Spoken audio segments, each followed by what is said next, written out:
All right, so we are now live streaming on Facebook. Welcome everyone to The Word Is Right. I'm your host, Marissa Prada. Tonight, we have Black Noise Open Mic with Priceless Black. I'm so excited. This man came into my life very fortuitously, courtesy of AJ Houston. So thank you, AJ, and your 707 show for introducing us. We're so excited to have Priceless. He does a lot of incredible work for his community, for the youth in his community through poetry and spoken word. So welcome, Price, to the Word Is Right family. So a few announcements. Facebook, Instagram, and YouTube are all places you can access the Word Is Right stuff. We have a show just about every day of the week. I do have a few days available if you're looking to possibly come and host here. Reach out to us at the Word Is Right, Facebook or Instagram, and we'd be glad to try to figure that out for you. All right, tomorrow night is a triple feature open mic that I am hosting. We have three incredible poets who are featuring. It is also an open mic, but we'll only be doing one round. So make sure you come, and that is at 8 p.m. Eastern. Sunday is the author talk with Red or Green Books. Every month we feature a brand new author. This is going to be Tori Letts in her book, Schoolyard Crushes and Prozac Prescriptions. That'll be at 1 o'clock Eastern on Sunday. You do not need to have bought the book or read the book to attend the author talk. It's an hour long. Just a discussion, a dialogue, and hearing some poetry from her. There's also a $5 coupon if you want a coupon to get her book. I definitely suggest doing that. It is an incredible book. And then, we're going to keep rocking and rolling. If you have not got your ticket for the New Mexico Poetry Festival, go do that. Price is going to be here with AJ Houston doing a workshop. We got Jenna Mae Soldier from the Verbbender Slam team coming to perform and do a workshop. We have a Special K, who is a member of our Word Is Right family. She's going to be here as well doing a workshop. So go redorgreenbooks.com, red, READ. Price is Priceless Black. Priceless Black is the host for this evening's show.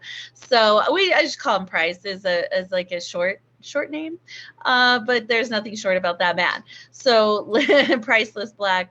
Oh, good. Here comes Open Book. She's amazing.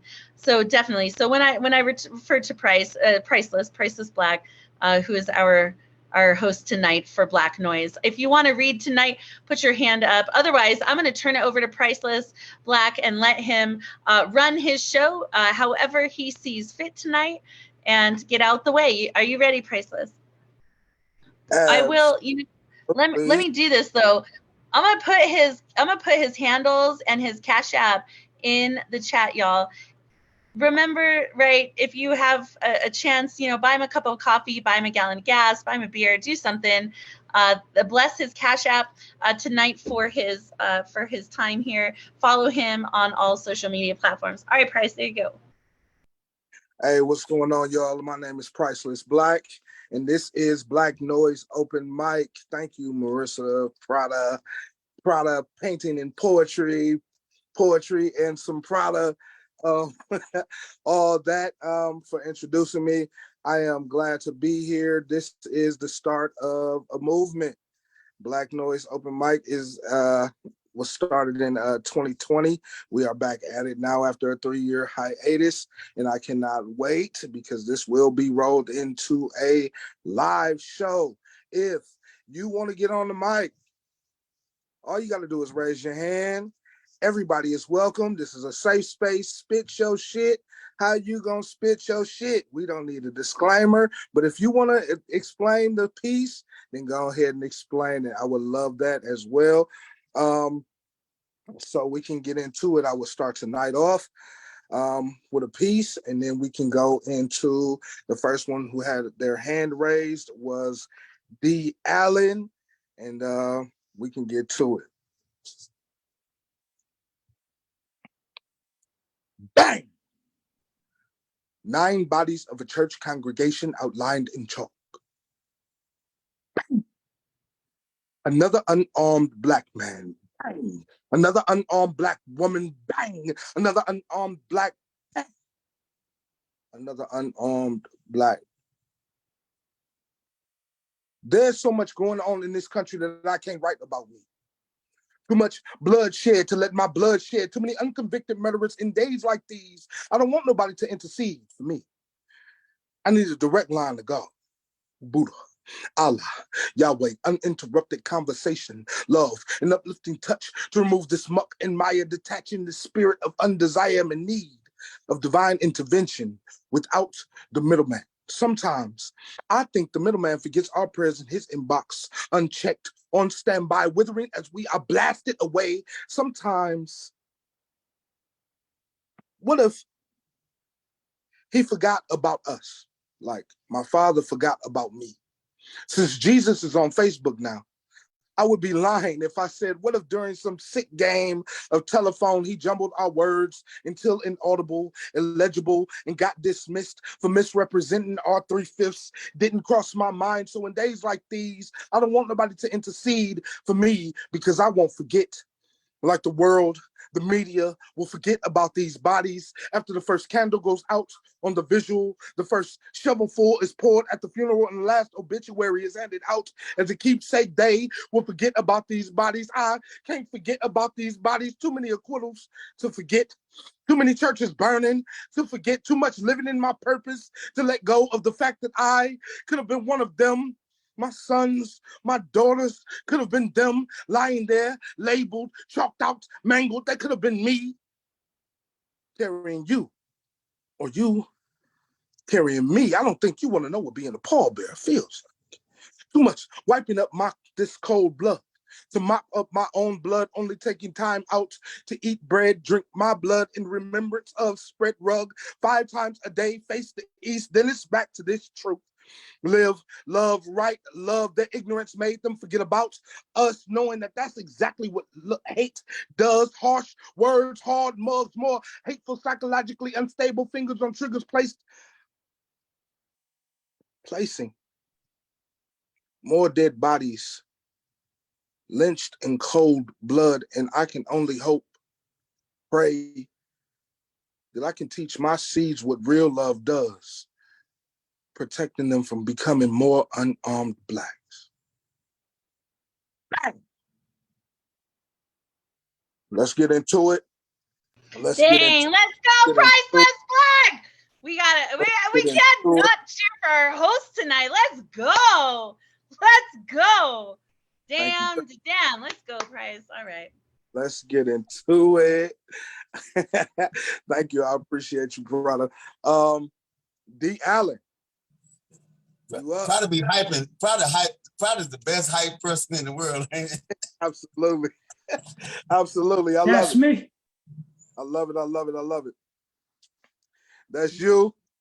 Yeah, this is my first time here for Black Noise Open Mic. Yes, sir. I know most of everybody here, but for those of you who don't know me, allow me to introduce myself to you properly. I'm D. Allen from Oakland, California, traditional land of the Ohlone Nation. And I'm going to do 2 poems within 5 minutes. Before I go into my little spiel, a little Zoom etiquette. If you like what you hear coming from me tonight, you can respond by leaving your comments in Zoom chat, send me a direct message through Zoom chat, or click on the reactions button. Hands clapping. Thumbs up. Or the big red heart for love. And just to get this little open mic spot off the ground, I'm going to need the tech to activate the screen share feature. If they could do it. I got you, D. We got you. Cool. Screen share works. From the Mocking Owl Roost literary magazine online. This is called 1865. 1865, June 19th. Land of the Lone Star, last of the southern states, became the last to receive news of a long, bloody skirmish coming to a close. Brother versus brother, blue versus gray, America versus itself. 2,000 soldiers from the east brought the magic passage that made Africans abandon the plantation mansions, previous owners, the croplands, psychological trammels, human bondage. Upon hearing those words spring from General Granger's lips, 250,000 of them rejoiced. The reason for parades, outdoor feast, erection of public places, expressions of pride trace back to this moment when Africans ditched their metal shackles and took their first breath of freedom, moved without permission. 250,000 Blacks were free, granted their autonomy by law. Autonomy they could have gotten as individuals through flame, arms, revolt, or northbound travel. Torches to the masses of state, hard oak to the overseer's head, making tracks by following the North Star, leaving before the dogs caught they scent, departure before redneck rifles found them. There would have been no need to heed the words of a northern bluecoat then. And that first poem was called 1865. My little poetic encapsulation of a certain Black holiday that's going to be coming up next Monday on June 19th, Juneteenth. And the last poem is on a deeply personal tip. And the only hint I'll give you is this: I'm wearing them right now. This poem is called Beads.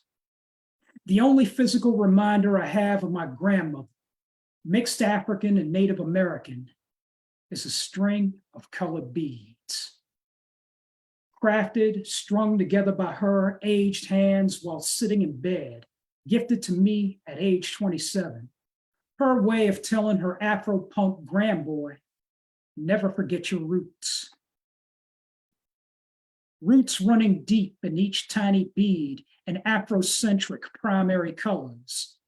Blood of West African, Southeast North American tribes, red. Skin of the first people on earth, responsible for first, black. Jungles, woodlands taken out of greed and conquest, green. Shining sun, restore of biology and good vibes, yellow. Sole remnant of my beloved, of mixed heritage, handmade bridge between continents expropriated, a string of colored beads. I label as nothing fancy.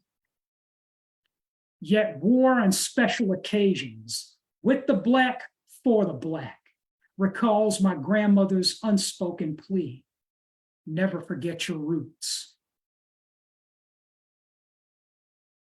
And that last poem was called Beads.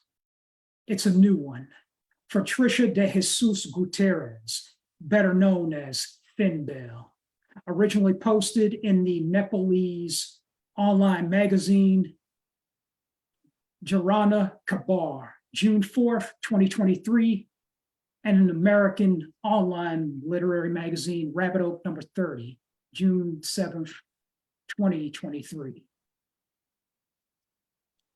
From this mic to your ears, I'm D. Allen. Thanks for listening. Thank you, man, for your contribution. I appreciate you. Indeed, indeed. I appreciate you. Y'all can unmute your mics, give them all a hand, give them a hand clap. Let's go, D. Allen. Let's go. All right, D. Allen. Thank you, Mr. Allen. Thank you so much. Happy Juneteenth in advance. And those beads are the only thing I truly have of my grandmother. The only thing I have to remember her by. My little brother's got all the pictures of her. Go figure. And it was a beautiful thing, man. I appreciate you coming up and doing your thing and gracing the mic with your words, man. And thank you. Thank you. I don't see any more hands up. I think Shaki dropped hers. I see Unmesh has his hand up. We have analysis up. right now, and Unmesh is gonna go next. So Analysis, tell us about yourself. Come to the mic. You ready? Hey, what up, everybody? What's going on, man? Good to be. It's like a little family reunion in this piece. In Hey, terms where you been, man? Where you been? I've been right here in good old B-more. Trying to keep it going. Man. It's good to see everybody. I wanted to slide in for a little bit. After 3 years of dodging it, the damn virus just got me the past couple of weeks. So I'm gonna rest up. I wanted to slide in here at least for a minute. Price, I still have my Black Noise t-shirt that I won, that you all sent me for second place in the slam, in the online slam the other year. I still wear that. Hey man, that's dope. I was just looking for it right quick. I said I need to throw it on so he can trip seeing it, and I didn't have it right in hand, but I still have it though. So it's good to see everybody. Prada's been a minute. Thanks for hosting, and everybody, the whole lineup in the room that I haven't seen in a minute. So two quick church announcements, and we will get into it. Because since I have seen most of you all, a couple things have happened. One, many of you know that I'm co-owner of a place called Red Emma's Bookstore Coffee House, radical left independent bookstore, vegan restaurant in Baltimore. And we have since Get it, all right. That's right. Since I've seen most of you, we have opened our current location. We moved again. We have our current location open, corner of Greenmount 32nd. So if you're in the Maryland area, please do get with me. Come see the store. It's a place that people from out of town and out of the country put on their vacation itinerary with good reason. Wait to get out there. Hopefully I'll be out there soon. I'm working on a speaking engagement for the museum. So bet. Yeah, indeed. Bet. Come see the store. Let me know. And I'll put links in the chat in a minute to the store. That's one thing. And since I've seen most of you, the album is out. So I went ahead and finally got the album released up on the Bandcamp in late 2021. So it is called A Couple Thousand Years Later. 14 poems, 4 of those have musical tracks. And I think you'll really enjoy it. So again, I'll drop that link in the chat, but I hope you can pick it up and everything. So as I say, good to see everybody. And what you for us tonight? Let's do this. Some of you know this. The old folk used to say, Paul and Silas, bound in jail, sing God's praise both night and day. And I hope that Trump might blow me home to the New Jerusalem. I hope it does blow them home. Although seized in the marketplace of human capital. But right now, all I hear trumpeted or bluster and boast about being tough on crime and misleading media made to maintain some manufactured war on drugs that keeps officials chasing the scream of those in need while ignoring their cries for help. Thus, sales swell. More dull in them here in the land of liberty than anywhere else. Even the smallest and most repentant for of offenses could get you caught up in a maze of mandatory minimums. This mandates a story, at minimum of telling a truth, because this situation has many doing time, and time keeps on slipping into the future. We want to fly like an eagle, but all we see is the new Jim Crow in the societal cage with human rights perverted in the presence of the Most High, human nights deserted, people missing, broken families cry, millions on the inside, near forgotten. Do we ask why? Seems like folk could care less how they got there or if numbers die in deplorable conditions, their lamentations being met with lamentable lies. Oh, sure, the rulers speak pretty words about equal justice, but modify their verbs to contain no action. Their sentence structure is unbalanced, with a biased renoun that predicates a belief that people of color and poor whites are to be relegated to a subordinate clause. Pardon my grammar, but that ish just ain't right, and the only corrections I see are the glaring ones that need to be made to this criminal injustice system. Both public and privatized prisons are run like rental companies, with individuals treated as junk for storage. This arrangement might have you hauled away, but this ain't Mom's Attica. It's the sand quintessential squelching of souls, with no renaissance of freedom in Florence, more like a crucifixion of lives, an Angola 3 up on crosses of falsehood, fear, and greed. Even the Nazarene would catch the Folsom Prison blues under these conditions. Imagine if the carpenter had to sing a song of stolen liberties. Countless commune in his name, yet act as if the least of these are mere unleavened, worth passing over. Take 2.2 million of the Creator's loved ones locked up into the U.S. Add them to the 21 million of God's children, many just children, carted around the world as chattel, driven by the trade in forced sex and labor, and you got gridlock on the road to any rights with nobody moving freely. Up next, human traffic and weather. Or not, you choose to reroute your eyes around it, it's still there. Wonder why this absurdity is so out of control? Follow the money. The prison industrial isn't that complex when its context is clarified as corporate players monopolizing human beings like tokens after they land on go to jail. It's easier to figure when you factor in the foolishness of police districts blowing up their bookings and filling beds. See, this is slavery by any other name. Wait now, wait. The loophole in the 13th does call it that, doesn't it? Well, there it is. Easy as 1, 2, 3. The strikes you get before being struck out of the full roster of citizenship. Sent down to the minors. Disenfranchised. You don't even get that many swings if you're the away team trying to play in the home park of the privileged. Hard-working folk forced to flee their forebears' farms due to falling prices fashioned by free trade agreements, or fleeing violence fueled by arms forged in northern factories and Faustian pacts between our federal and its nefarious friends. Thousands go through hell to get here only to arrive in hell. Surprised? Well, you won't hear tell of this too much. Our welcoming government quells this, trying to keep it on the sly, but now detention is a family affair, with everyday people rounded up together then torn apart. Parents and children made separate, but equal is the pain in their hearts. They were hoping this country would want them to stay, but they discovered that even here, not everybody is a star. For them, there's no hot fun in the summertime because they got iced. So while they're made to dance to the music of orchestrated racism, they look for allies to help take them higher. Question is, will we stand with them?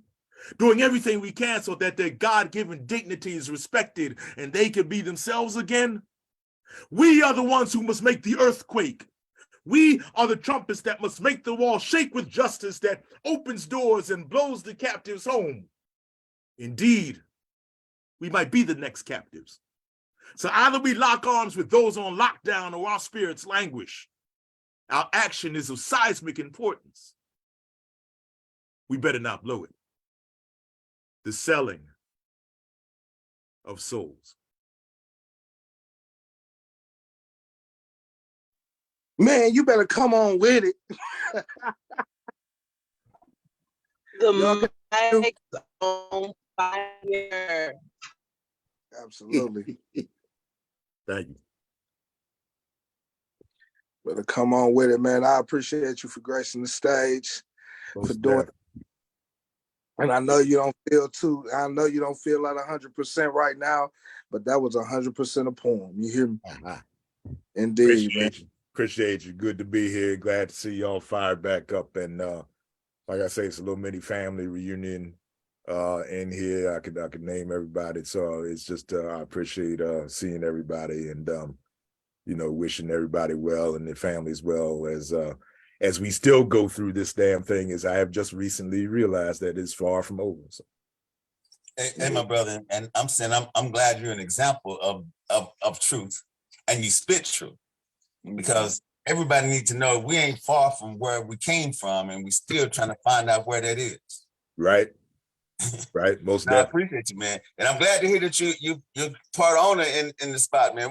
I got to come up there, man. I got to come. So I was trying to make that trip when I was in North Carolina, but I was just hanging around and I went to all these spots. And I just couldn't make it. That's all right. Can't do it all at one time, but definitely anybody when y'all around in the Maryland area, come through and see the store and get something to eat. And most definitely, good to see everybody.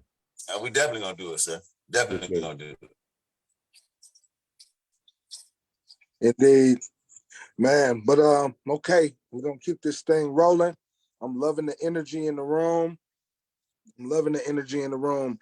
Unmesh, you are up next. Remember, everybody, if you do not have your mics muted, please mute them. I heard a little shuffle within the middle of his poem, so we want to respect the mic and let everybody get out everything that they need to. Unmesh, how are you doing tonight? Hey, thanks a lot. Nice to see all of you. I am Unmesh Mohitkar from India. And okay, here we go. This is something about Indian summer, and especially central part of India, the summer is very, very hot. So this is something which I wrote because the summers in especially the European summers are pleasant, right? But it's not the same in central India. Here we go. The sun is red hot, fiery, flaming, flaring, unforgiving. It's morning 9 a.m. Furnace is blowing 42 degrees Celsius. It will reach 48 degrees in the afternoon. Every inch of earth is scalded. Body pining for cooling. Loo is a strong, gutsy, hot and dry wind. It has already started. It works overtime, no respite, like a Sirocco desert wind from the Sahara Desert. I just try to stay in the shade. I hear about the romance of summer from my friends in other continents. Our summer is just a red hot sun. You know, this is the marriage season because farmers have free time in the summer. So time for big marriage parties. Sun can't stop the union of bodies and souls. The desert cooler is blowing like a madman to be jailed forever. People here always prefer coolers to air conditioners. They say air conditioners cannot work here. I see people walking on the street, braving the noon sun in traditional dress and suit. The groom is sitting on the horse, wearing a three-piece suit. He is wearing a headgear as well. This is an actual pressure cooker situation for him. He is sweating profusely as if sitting in a pressure cooker. The drums are beating. People are dancing. Someone sprays perfume in the air. It evaporates before touching anyone. The marriage party moves ahead. Once again, road is empty. I am sitting in my veranda, waiting for the cool breeze to caress me for one more time. For one more time. Thank you. Thanks a lot. Mesh, let me tell you, man, I'm gonna speak for anybody else. Let me tell you, man, I appreciate that piece because the geographical idea that we're all over the place and that your poem was dope and I could see every place you were talking about. That was amazing. So thank you for sharing. I appreciate it. Thank you. I appreciate you bringing that piece, man. It was definitely a full showing of what imagery is supposed to be, and I thank you for that. It wasn't boisterous, it wasn't loud. It was just you can feel everything in the images that you wrote, and I thank you for coming and bringing that tonight, man. Hopefully you stick around, huh? Yeah, I'm a regular, means irregularly regular, but Marisa is my friend and she is regular on my open mic Let's Unmesh Live, Friday 11:30 a.m. New York time. Please do join. I will put the links in the chat. Thank you. Please do, man. Thank you. All right. Let's keep this thing going. Who is up next? I see Coach Ja in the building. Coach Ja is in the building. How you doing, man? I'm here, bro. How you, man? Glad to be in your space. I'm doing all right, man. I'm doing good. I'm feeling good. How about you? Listen, I can't even complain, man. Can't even complain. Absolutely. What you got for us tonight? Okay, cool. I didn't know I was up so early, but it's all gravy. I always got something on deck. Let's get right in. Indeed. What matters most is how it happened. Well, let me turn my camera on. That's disrespectful. Let's start that over. Yeah, I was gonna say I can't spotlight you if your camera's turned off, y'all. All right, But I that's got okay it. too. My bad. What matters most is how it happened. What gave honor to dishonoring God's property? So I've never read where man created himself or made his own ears hear music, feet glide to rhythms only heartbeats could hear. America, you can't hide anymore. Can't white sheet her face because the world already knows. I've heard your story, watched it scratch my history from your mouths. Who knew better?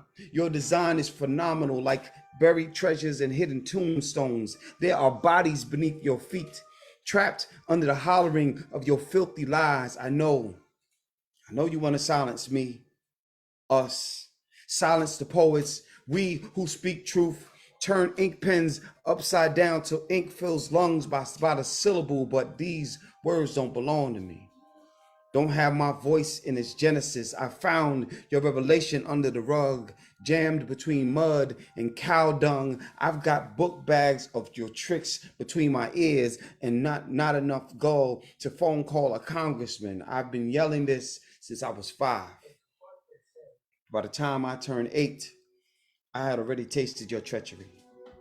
Watched it carry my family in your footnotes. My aunts, my uncles, my father fell to your savagery at the age of 13. See, I heard you calling me. Saw your name spilling from the crooked in your smile. I know shaking your hand means nothing. Sounds like, yeah, we've got us another one. Johnny boy, see Scott run, but Jabari has to have his leg cut off. Foot trapped in secret laws, descriptions, a profile, a combination of systems and coincidence. How? How the hell you want me to act when presidents can destroy diversity training with a flash of a pen, can call terrorist attacks, never be called to reckon and see, I've got your problems with your papers. I see all of your problems written on your papers, the way law can spell racism without writing it down, without fingers, without mirrors. I found legal with handcuffs. It was in a backpack. Better yet, locked in my back pocket, folded up 3 times over. I heard it call us more nigger than human. And I'm glad I haven't learned to whistle.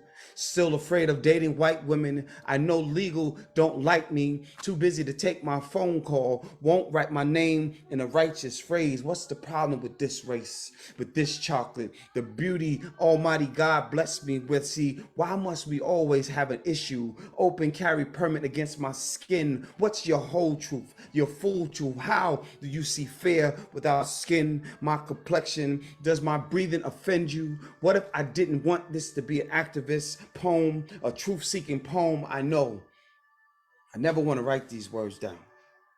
I keep digging for love poems, but every time I find them, it's in my mirror. The same one with Trayvon's face and Mike Brown's heartbeat. The same one with George Floyd's tears. I saw Tamir last night when I brushed my teeth. Heard Sandra Bland singing when I fixed my coffee this morning. I can't unsee Emmett. Omega. Fred Hampton woke me up from my sleep 3 nights ago, and I'm still trying to make sure I'm ready. See, I've heard you, America. Heard you loud and clear. See, the problem is this. Sometimes it's so loud, you can't hear yourself.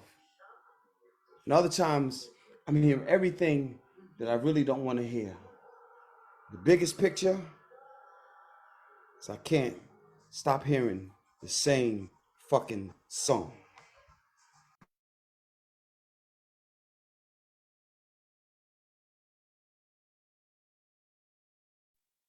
Oh man, Come on, Ja. come on with it, man. Always amazing. Always amazing. Always hitting hard. Imagery everywhere. I want to be like y'all when I grow up. For real, man. I'm dead serious. Man, that was awesome. Tonight has been fire, man. Everybody. And I appreciate all of you guys coming through. Please raise your hands if you want to get on the mic. Marianne is next. She always has something good. Marianne will probably be doing 2 pieces. Marianne, are you with us?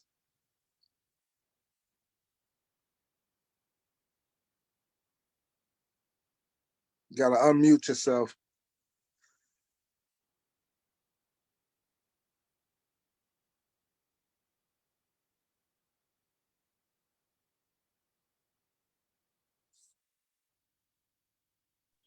Finally, got myself unmuted. Sheesh. Well, I'm glad you were able to come in and do your thing, so you could do your thing. Marianne, tell everybody who you are. I'm Aaron Pearson. I live in Troy, Michigan. Everything. Okay, what you got for us tonight? This is called Revolving Doors. I wrote Jennifer Marshall on May 24th, 2022. All right. There's been a lot of revolving doors in my lifetime. A lot of those revolving doors involve trauma. People came into my life. People went out of my life. Those revolving doors led me to not trust anybody completely. Revolving doors each taught me something. Revolving doors taught me what I should and should not do in different scenarios. The revolving doors keep coming. I lost more people from last year to this year. I keep striving though. Revolving doors are a part of life. Revolving doors can lead us into many directions in our lives. We have to deal with those revolving doors all the time. All we can do is do our best to learn from them. That's it for that one. And this next one I'm gonna do is called Black People. Racism is alive and well in the United States of America. Too many Black people have been killed just because they are Black. Black people have to fear for their lives every day. It is not right. Black people are human too. They have their feelings too. Black people are not all criminals like the police want you to believe. Black people deserve to be able to live in peace. They should not have to look over their shoulder all the time. They shouldn't have to be fearful their lives will be taken at any time. Can't stand what is going on in the USA. Can't stand all the racism. Can't stand when the police get away with murder. It shouldn't be allowed to happen. The whole system is broken. It needs to be changed.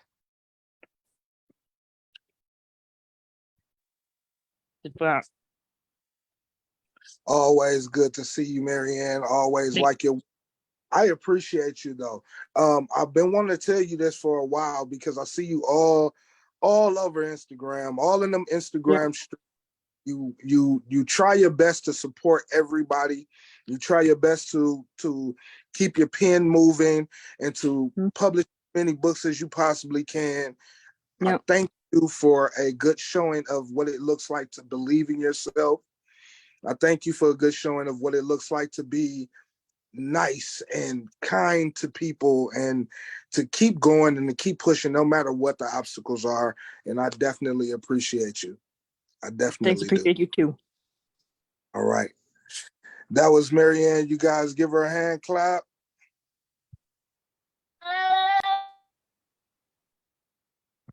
Absolutely. So who came next?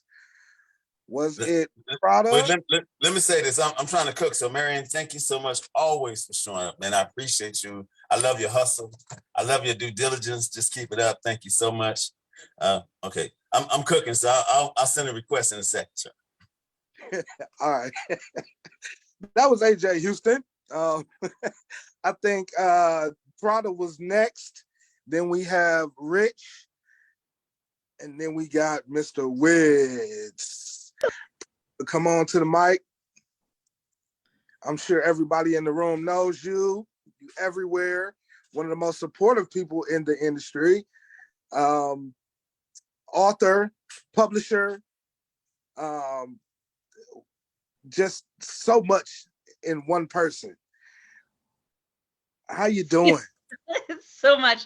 I feel like a Russian doll, right? You just take me and there's another one inside me and another one inside me, and it goes on for freaking ever. It's really weird. My Chromebook screen is all frozen. It still has like an earlier reader frozen to my screen, so it's just a little strange for me. But if it winds up looking weird for you guys, just let me know. All right, so it's in honor of Juneteenth. I wanted to do my Jalen Walker poem, and then it just depends. If you want a second poem, I'm happy to grace you with a second one. Just let me know. All right, here we go. He should have just pulled over. I bet you're probably thinking, he should have just pulled over. The white cops would have politely asked for his license and registration, told him about the minor repair needed to his vehicle, wrote him a warning, and wished him a good evening. Another textbook traffic stop for a Black man today, right? How many of you worry if today is your day for the cop gods to point their finger and say, that one, let's light up that one, see what we get. Carefully crafted game of cat and mouse, adrenaline junkies with badges in place of hearts, bullets instead of brains came to play with the next and the next, bodies on the ground, notches in belts, medals awarded, earth unearthed for final resting places. I bet you said he should have just pulled over. Like that was even a choice. He wanted to live and knew what fate awaited him on the other end of that trip. Instead of dogs, they used squad cars. Nooses have been traded for knees. Trees, no longer the unwilling accomplice. Leave that to the media to display the state of unending hate. Rage up. 46 bullets. 46 bullets contacted his body, his heart, his lungs, his back. Death came as a swift gift, sweat, tears, prayers. He knew he was going to die. He took off his wedding band and placed it on the car seat beside him before running for his life. Unarmed, but oh so dangerous that 46 bullets were deemed appropriate in that moment-to-moment assessment by mercenaries at the helm, holding his life in their trigger-hungry hands, hunted like it's 1622, not 2022. 400 years of fighting for freedom, equality, humanity, and still nothing has been achieved, except the trees are no longer weeping. Concrete has become the scapegoat for scraping the blood of Black men from its unyielding grip. 46 times a finger had to pull hard enough to fire a bullet. 46 blasts of burning Jalen Walker fell before dying. 25 years old. A bullet for every 7 months of his life. Is this overkill or just murder? But still, he should have just pulled over. I bet you're probably thinking he should have just pulled over. Poem. Damn, Prada.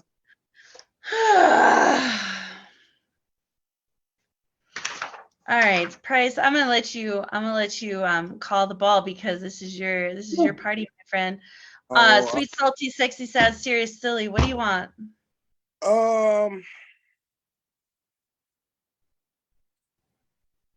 Silly. Let's do silly. It's been kind of heavy. It's been heavy, y'all, and I love the but I need to hear something silly. Silly. All right. I got silly. You know what? I'm gonna read this one. I fucking love this poem. I'm gonna read it. It's like slightly salty. Unless you want really silly, but I guess it's kind of silly salty. No laughing. No laughing before the piece.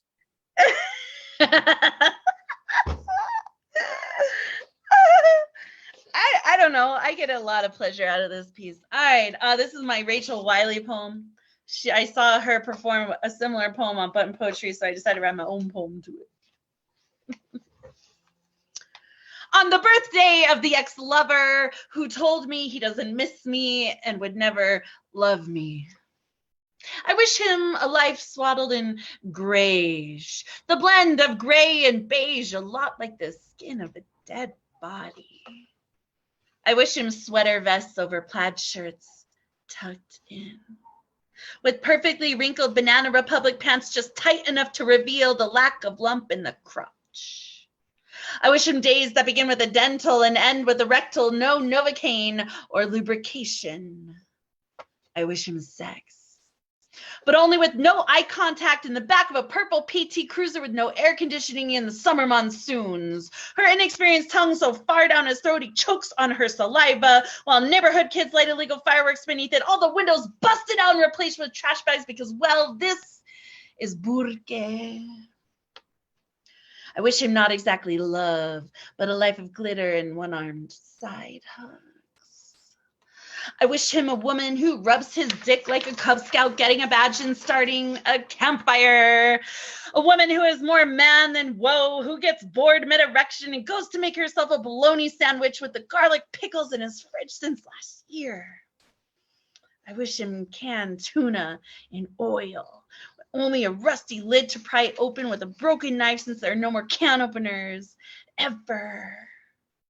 I wish him margarine and wet duct tape. I wish him a woman who fucks with her socks on. I wish him salt to replace every sugar and the local public school Thanksgiving lunch dinner at holidays. I wish him a lifetime of cheap whiskey served in a plastic cup. I wish him a nice house owned by a hoarder who lived there 20 years with 20 dogs and 20 cats and 0 litter boxes.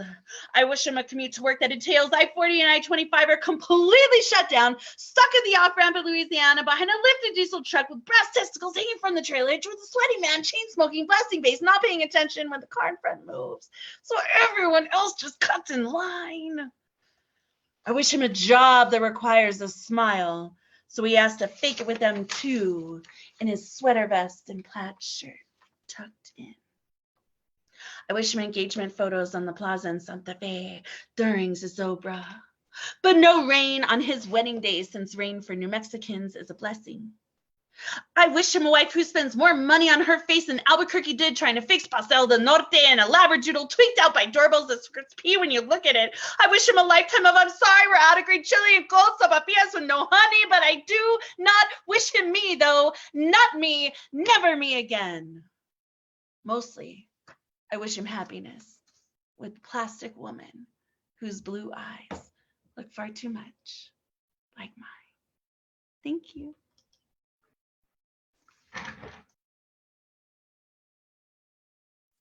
That's nasty. I couldn't find the button. Well, damn. In the back of a PT Cruiser, no air conditioning during the monsoon.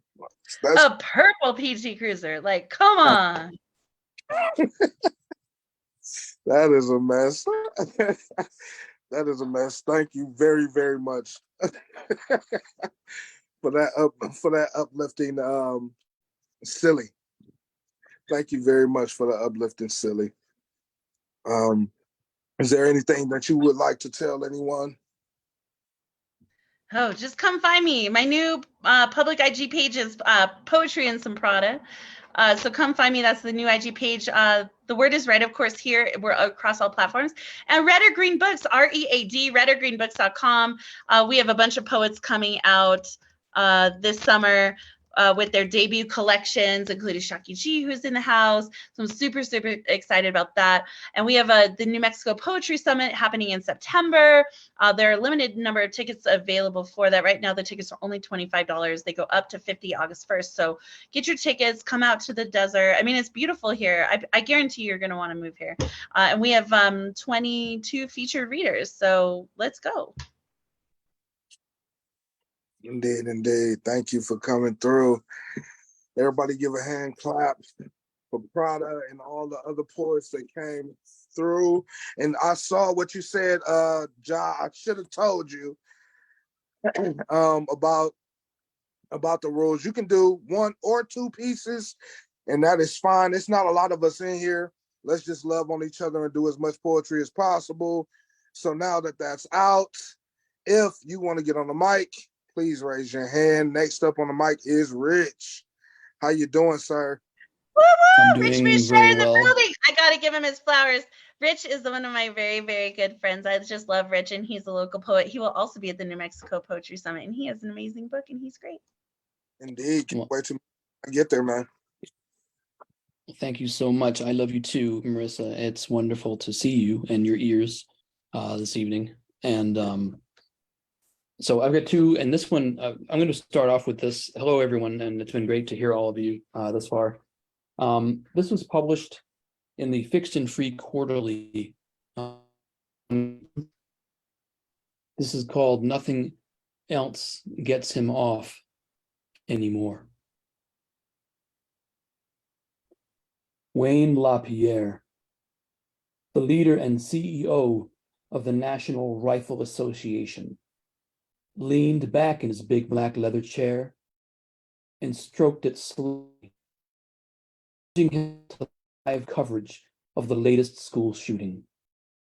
Apparently, somebody at Disney World sold a 3-year-old a 6-pack of AR-15s, and the kid decimated 7 Montessori schools in a row before it was even 9 in the morning that day. By the glow of the plasma TV in his private office, Wayne, in his big black leather chair, worked his member into stunning rigidity, harder than he ever was way back when he was not quite old enough to buy his own howitzer for use on the farm. So much lube, so many boxes of Kleenex at the ready by the big black leather chair, so much American pre-cum dribbling, a burbling mayonnaise magma of lust cascading his balls in the tight, twitching kind of glory meant to hang from the rear bumper of a large, masculine pollution machine. He closed his eyes for just a moment, imagining a sky full of chalk outlines the size of children and tastefully rendered in the primary simplicity of Fisher-Price colors. He opened his eyes again and stared at the screen, his hand almost a pasty blur now. The news anchor's voice broke as she tried to recap how many children were perished to death in the last hour. "Say it slowly," Wayne hissed.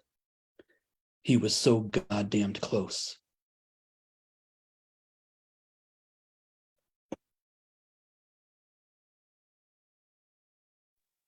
Wow. Wow. That Thank was you. yeah. That the images in there were crazy. A 6-pack of ARs, that's nuts. Thank you. Thank That you. is nuts, dude. Wow. Would you like Yeah. to hear one other poem? But that's my kind of America right Oh my there. God, yes. Anything Absolutely. in 6-pack, that's my kind of America. Yeah. Yeah. Mhm. This is from my book. It's a book called All of This Candy Belongs to Me. I've got the blur on, so I'll put my links, as they call them. The young people like to call them link trees and things like that. I'm not a young people anymore, but I'll put my links in the chat. And this is from my book. And I want to dedicate this poem to Ronald MacDonald DeSantis. Donald's bathrooms are file cabinets, also Trump. And Ted, I haven't any idea at all what a satanic band actually is, Cruz. This is called If I'm Being Honest. Oh, and Ted Cruz, keep Pat Benatar's name out of your goddamned mouth. If I'm being honest. Not to be mean, but you are nightmarishly ugly. The kind of ugly that can change a stranger's whole personality at a distance. I think about where your eyes are on your face in relation to where your nose is, and I start to retch from the beginning of time. The sight of you makes me make sounds only a dog should be able to make. Or a wolf trying to get down a spoonful of body odor. My father used to tell me fairy tales about your face so that I would have an easier time going to sleep crying. I saw someone who looked like you on television, and I charged the TV like a bull, ramming my head through the glass until nobody was born anymore. My mind tries to handle how hard you are to look at, and in the process, I'm not okay anymore. A bouquet of gardenias grows out of the back of my head. My aunt slaps my mother, even though the both of them are dead. This isn't personal. It's just all about you, and how every time I happen to see your face, I hear the angry roar of a chainsaw, and I almost throw up food I ate 10 years ago. Norman Rockwell went through an experimental phase once and created a painting based on a close-up photo of a maggot barfing up baby food. And the look on the face of the first person to ever see that painting is what you look like. I'm that person every time I see you, and I want to strangle Norman Rockwell so hard I can hear my own knuckles melting. Your face is like what happens when a pile of dog shit gets overwhelmed by the futility of it all and bursts into tears. The first time I saw a picture of you, I killed myself. But then I had to bring myself back to life so that I could try to warn everybody. Thank you.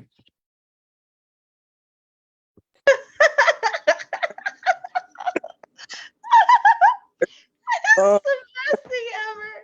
Oh my god. Okay. The best know. thing. Go back and rewatch it, y'all. I stopped cooking. I stopped cooking. I don't know. I don't know what happened. I stopped cooking. And shit. Rich, we miss you on IG, man. I need to make some more time to get on there. I love your laugh, Marissa. It's one of my favorite things about doing these things is Oh getting my to. God, you're one of the few, so thank you. You're welcome. True story. Also, true story about Ted Satanic Band is, and he needs to keep Pat Benatar's name out of his goddamn mouth. Thank you. Thank you, man. Thank you. Everybody give a hand clap to Rich. Let's go, Rich. Oh my God, that's so funny. I threw up food I ate 10 years ago. Oh my God. All right. All right. Next on Mike. Another big brother of mine, Mr. Witz. You here with us, Mr. Witz? Mr. Witz, let's go. Yeah. Where you at, man? I'm here, family. Forgive me. Oh, man. Can y'all hear me? Yes, sir. Yes, sir. What's it's poppin'? Mr. Witz. Yes. Been a long day. I'm tired as I don't know what. But I got to wake up with you this morning, and now I get to see you before bed. So come on. That's awesome. Let's go, family. Let's go. Don't turn me on like that, brother. Don't turn me on. Y'all, I didn't even say nothing. But okay, now, Mr. Ritz, now I get to take you before bed. Now you can complain about it. Let's go. I'm not even going to say nothing after that voice. Y'all forgive me. I'm a little tired. I'm sitting here trying to play Uno with my kids. I had a long day, but I have been listening. You've all been dope so far. Forgive me for not being in any of the feedback, but y'all definitely fire. Hey, Mr. Get something real quick. I'm gonna share this one piece, if that's cool. Look at my video. So is that from you, Witz? Oh, it's Kelvin. All right, Kelvin, I'm gonna meet you real quick. All right, Witz, go ahead. What the hell is happening over there? I don't know. Calvin was unmuted, but I got him, so you're good. Okay, I'm gonna have to kick Calvin out. Calvin acting up. Okay. My bad, big dog. Look at this. Hey, guys, look at this. Yeah, kick that dude out. Hey, guys. Yeah, dude. You gotta kick that dude out. Yeah, he's gone. Okay, y'all with me? Yeah, come on with it, bro. Yeah, you're good. What has the world come to? Where children ain't safe by their parents' side. Where a hand could swipe a toddler away like a wallet out of pocket in a cashier's line. Where have we wandered off to? Again, it's if we've found our crop and gather, our arrival to be a lake to fish in, hooked, lined, and pulled out. We water where a whole child can be stolen, while held in close to a waist like grocery bags. A bad-spirited emergent, disguised in a people with grab palm prints, timing the opportunity, the availability to make a move that will remove one of your chess pieces forever. Business minded us out of conscious thinking. where we can't afford to have any more distraction. Global diplomacy and economic action capitalizing off our reactions. How blind are our eyes today and turned away from that we can't see beyond our own fenced-in hate. So succumb to the mentor torment and well-conditioned in our indoctrinated state that fate could find us with a child in hand and not flinch a knuckle to squeeze a trigger in rage. Only God could jam bullets, impact in a chamber from a father literally giving his baby boy his face. We can't be that far from home. That strolling your child down the street is a threat, a promise to their safety that daddy might not be able to properly claim. Pictures of a child in a trash can crying surfaced after rivals chased a father and his child. An infant in a stroller may not be enough to call off a warrant to take your life.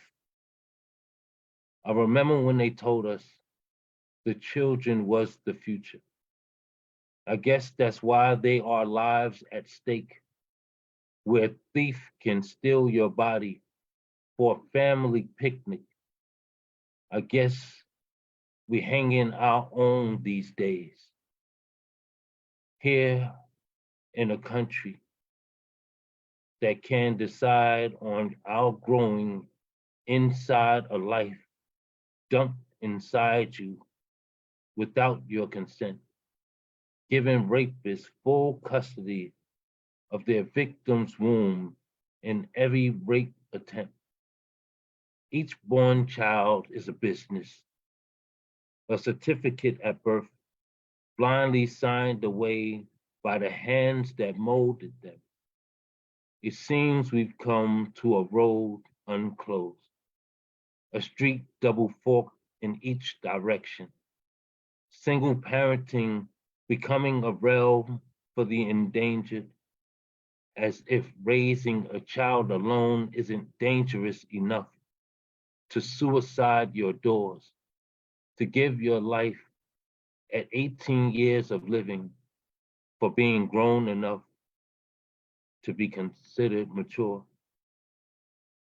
An inebriating influence, awaiting outside the door with key ingredients to prepare our young for their predators. Are we now parenting the mind of choice to blind in new freedoms? And free is just a dumb thought to think it made it in addiction. The streets will eat all the young at any age, all of the babies we decide to feed them. And unlike chicken, we'll be lucky if they burp up any of the bones.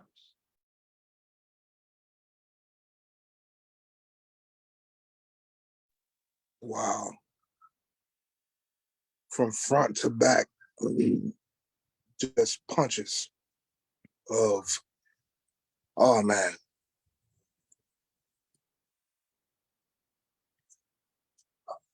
I'm speechless, bro. That is heavy. Being able to, as a parent, having to protect your children, having the pleasure and the blessing of protecting your children is an awesome thing, and it's scary at the same time. They're taking our babies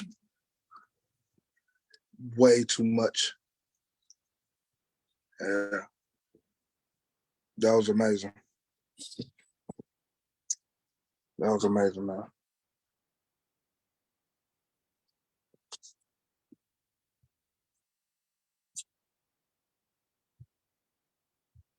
That was amazing. Okay, so we're gonna go into the second round of the piece of the open mic. That was Mr. Witz. Everybody give him a hand clap. Getting up here. I know he was tired. I know he was doing this thing all day today. He just got through featuring and having an interview with Brooklyn in the house, with the Ain't Right Tribe. And I know that was fire. So I'm definitely going back to look at that. So please go and look at that and check that out. I'm going to spit a piece and then we're going to start the round all over again. Please raise your hands if you want to get back on. Oh, I'm sorry to hear that, Mr. Witz. Well, we definitely going to be able to catch it next time.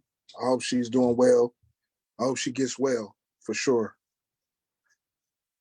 She said it fell short so because she fell ill. If anybody didn't read this comment. Indeed.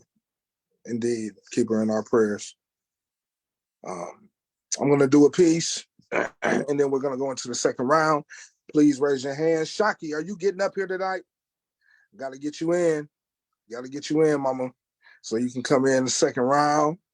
I know you've been easing back tonight. I don't even think she's here anymore. Okay. So, me and love fight like cops and pit bulls, always to the death, or career-ending injury. At odds, in disarray, determined dragons drawing ditches in the sand, spitting fire, bellies full of calamitous confusion, chaotic cicadas instead of butterflies, but beauty is in believing both of us will wave bleeding hearts in surrender and call a truce to this battle of conditions. I have the propensity of offering up my heart to guillotines and praying the rope holding the blade is indestructible. I can't with all of me believe love, romance, and chivalry are dead just because I've died multiple times. A suicide bombing away from 17 virgins, a few to be or not to be's past having condolences for forevers. I guess in biblical terms, would be proud of this long suffering. We be fencing with spears, but naked on thin line, wounds never heal before reopened, revealing rhythmic rants and rhetoric released in vibrations only orators can feel. You see, it's levels to this madness, a loaded gun and layered straight jacket of joyful grief and serendipity, skipping stones on Red Sea right before it opens, naming each line in the ripple a past lover's name until breaking commandment tablets in rebellion. You see, love is an undiagnosed schizophrenic, but it'll be my voice in her head. Chinese torture until she gives up that unconditional I heard about. I must be insane to keep letting that Trojan trick me. She only changes the beast she comes in, pouring out as a patient, crowded nightmare with no face, just kind enough to go from future wife to another notch on my belt, stain on my sheets, or kicked over lamp, rejoicing with the knowledge of always being able to elude me. See, love has got me pinned up against this line so hard, it's starting to disappear. Hate, but I won't give up. Regardless of pain, love be gorgeous, ugly, sacrifice, giving up a kidney, mangled body of slave after fighting back, holes in hands and feet adorned with pierced side, beautifully ugly, a sanctified hell slowly howling hope at a silver half holy moon while shooting stars scream healing hallelujahs to sick Holy Spirits giving praise back to love. Love, real love is willing to let go so growth can occur. A young boy met head on by love, wrapped in caramel girl with pretty eyes, found seemingly fatal heartbreak, played hide and go get it to forget the sound his heart made. That and many other encounters would cause ventricle shatter. This made man drown out in teachings of monogamy, manifesting whoremongering mantras, manipulating misused women to be placed on mantles so they never shine the same. Then he had daughters. The war will never end.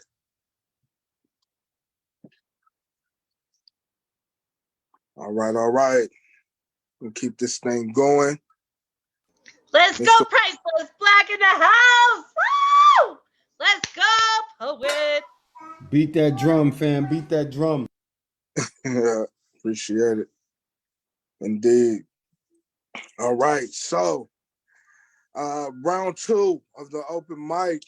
Again, it's the same rules. You can spit 2 pieces, you can spit 1. It doesn't matter. Raise your hand. Go into the reactions. Raise that hand, and get on this mic. This is a safe space. Whatever you have to spit, you can spit. It's nothing but love in this room. Please respect the mic. Marianne is the first one up in the second round of the open mic. So let's go. Marianne, are you with us?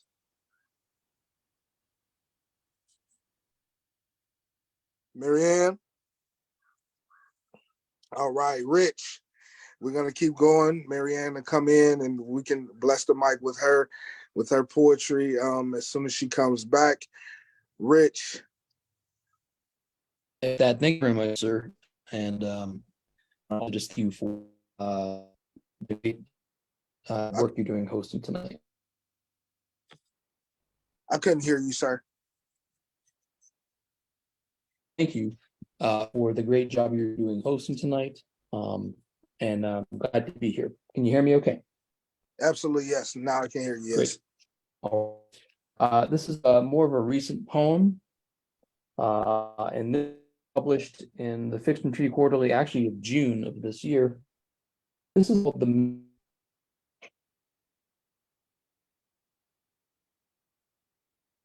Clover for a while.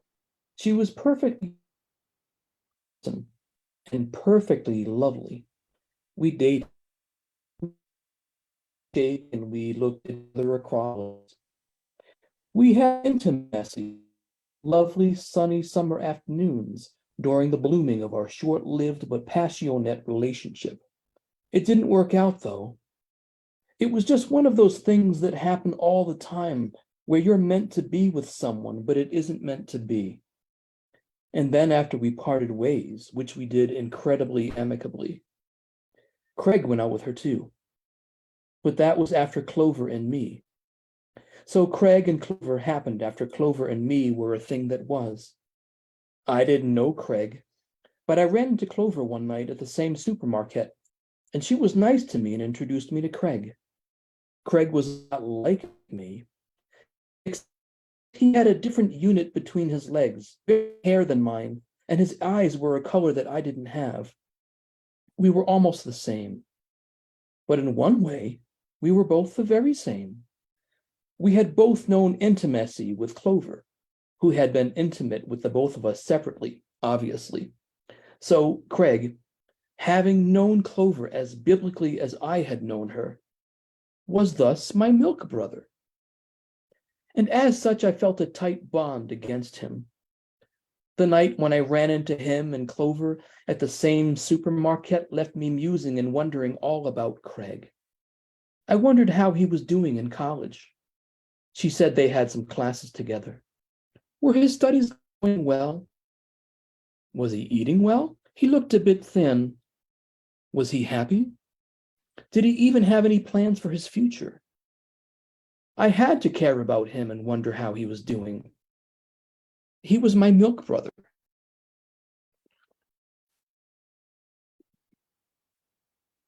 And this poem, I thank you for listening. I appreciate that. It's called Revenge. It was definitely him. I had a hard time believing it at first, but I looked at him over and over, and it really was David, the man who fired me from that job years ago, all because a few idiot customers complained about my attitude, which is to say, they complained because I didn't kiss their asses enough. What were the odds I'd run into him there, at the Grand Canyon? The both of us only a couple of yards away from each other at the Moran Point Overlook.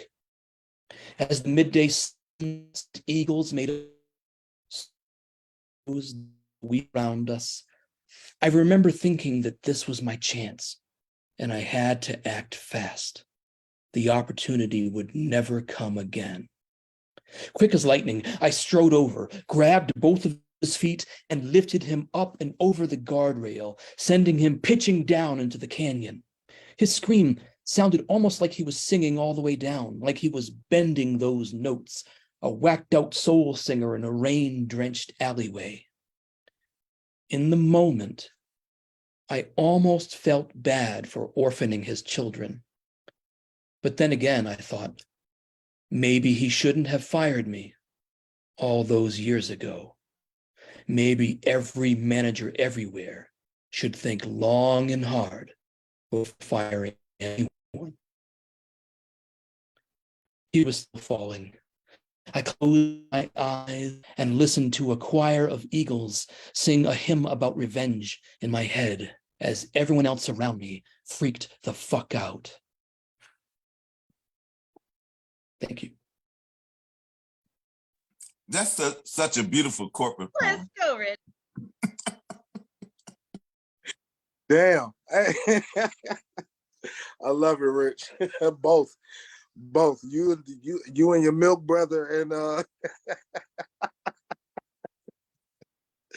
and By the way, that poem comes about because a local poet who I will not name said that to me having a conversation. Never heard the term milk brother, and I thought it was the funniest thing ever. So I had to write a poem about it. So thank you. Indeed. I appreciate it. Okay, so we're gonna keep this thing rolling, man. I'm proud to say he closer to me than anybody's than blood can probably be close. He's not the blood of mine, but he's still my uncle. I love him. So we're gonna have AJ Houston. Coach. The lineup is AJ Houston, Coach, Mr. Witz, and Marianne. Let's go. Wow. AJ Houston, my dude. What's going on, man? Price is one of my mentors, man. I love him, man. We done hung out. We done been in the same house for some time. We done walked around. We done wrote every day for a bunch of days. We did all the things you could do. So yeah, dinner's good if you think about asking. Dinner is excellent. I just want to say that. Okay, conversation with the ancestors.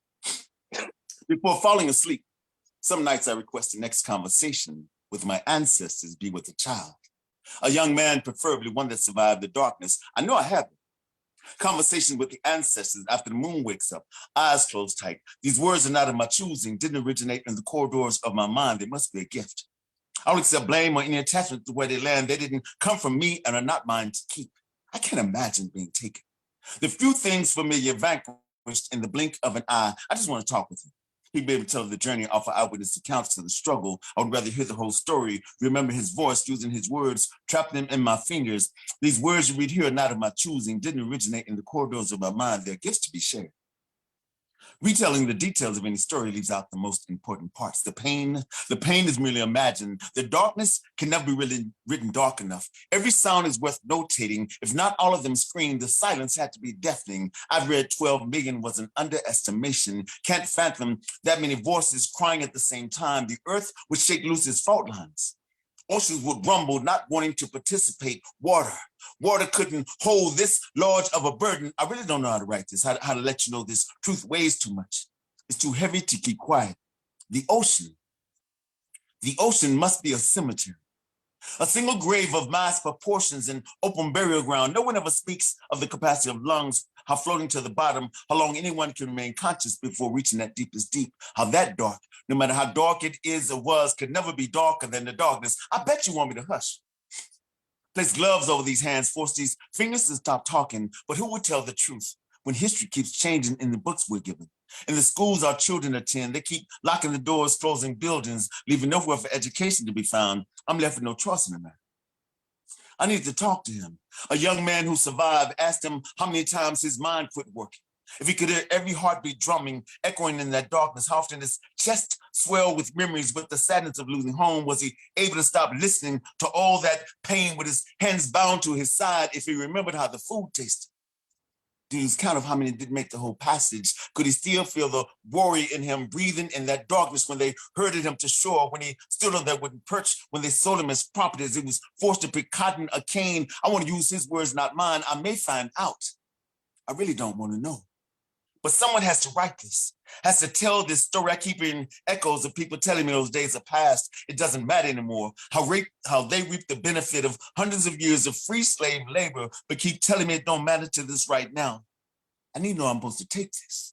All quiet, lying down like my ancestors don't visit me, ask me questions they ain't waiting for the answers to. I don't need you to understand. I'm not demanding you read or listen. I got this story I gotta tell, or they won't leave me alone, and I don't want to be left alone.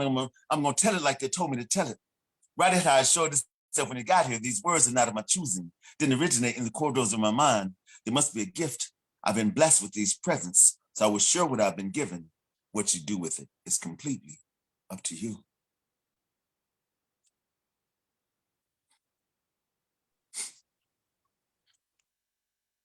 Amazing as always. Let's go, AJ. Amazing as always. You got something else for us? Yeah, I was trying to find Miss Betty's favorite poem out of the Black Book of Black. It's How Can You Listen? It says, before you do that, tell people about 707 and how we can find you and stuff like that. Okay, well, my name is AJ Houston. You can find me on Amazon. I recently published my 10th book. It's the title of the book is The Lost Book of Black.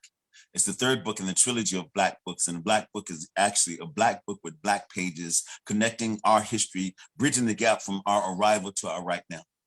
And the book is 496 pages. And I think, I put in work for that book, and I'm really happy about it. And you can find me at 7:07 a.m. on IG. My IG is AJ Word Artist. Every morning, today was show 548 in a row. Every morning, and today, myself and Marissa Prada, we do, every Friday, we do Goodreads Friday. So I'm asking everybody here if you download the Goodreads app. So next time you see me, I have a spreadsheet updated so I can see your spreadsheet. And our goal is we need to leave 100 5-star reviews on every author in our midst, in our circle. And you can't imagine how many lives we can change if you had 100 5-star reviews on your book in Goodreads. And that's all I got. So yeah. Title of the poem is How Can You Listen? I keep forgetting to ask, who are we marching for today?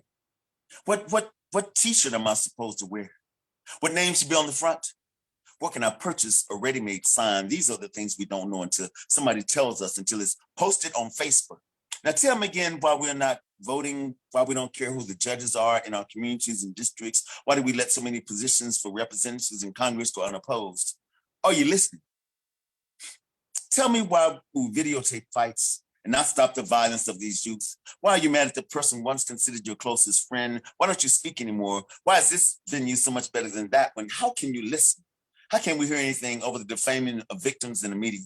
Making it their fault they changed lanes, were attacked while jaywalking, looked like somebody else, got caught walking in the dark with his head covered. There's so little truth to discovering lies, and so many lies completely void of truth.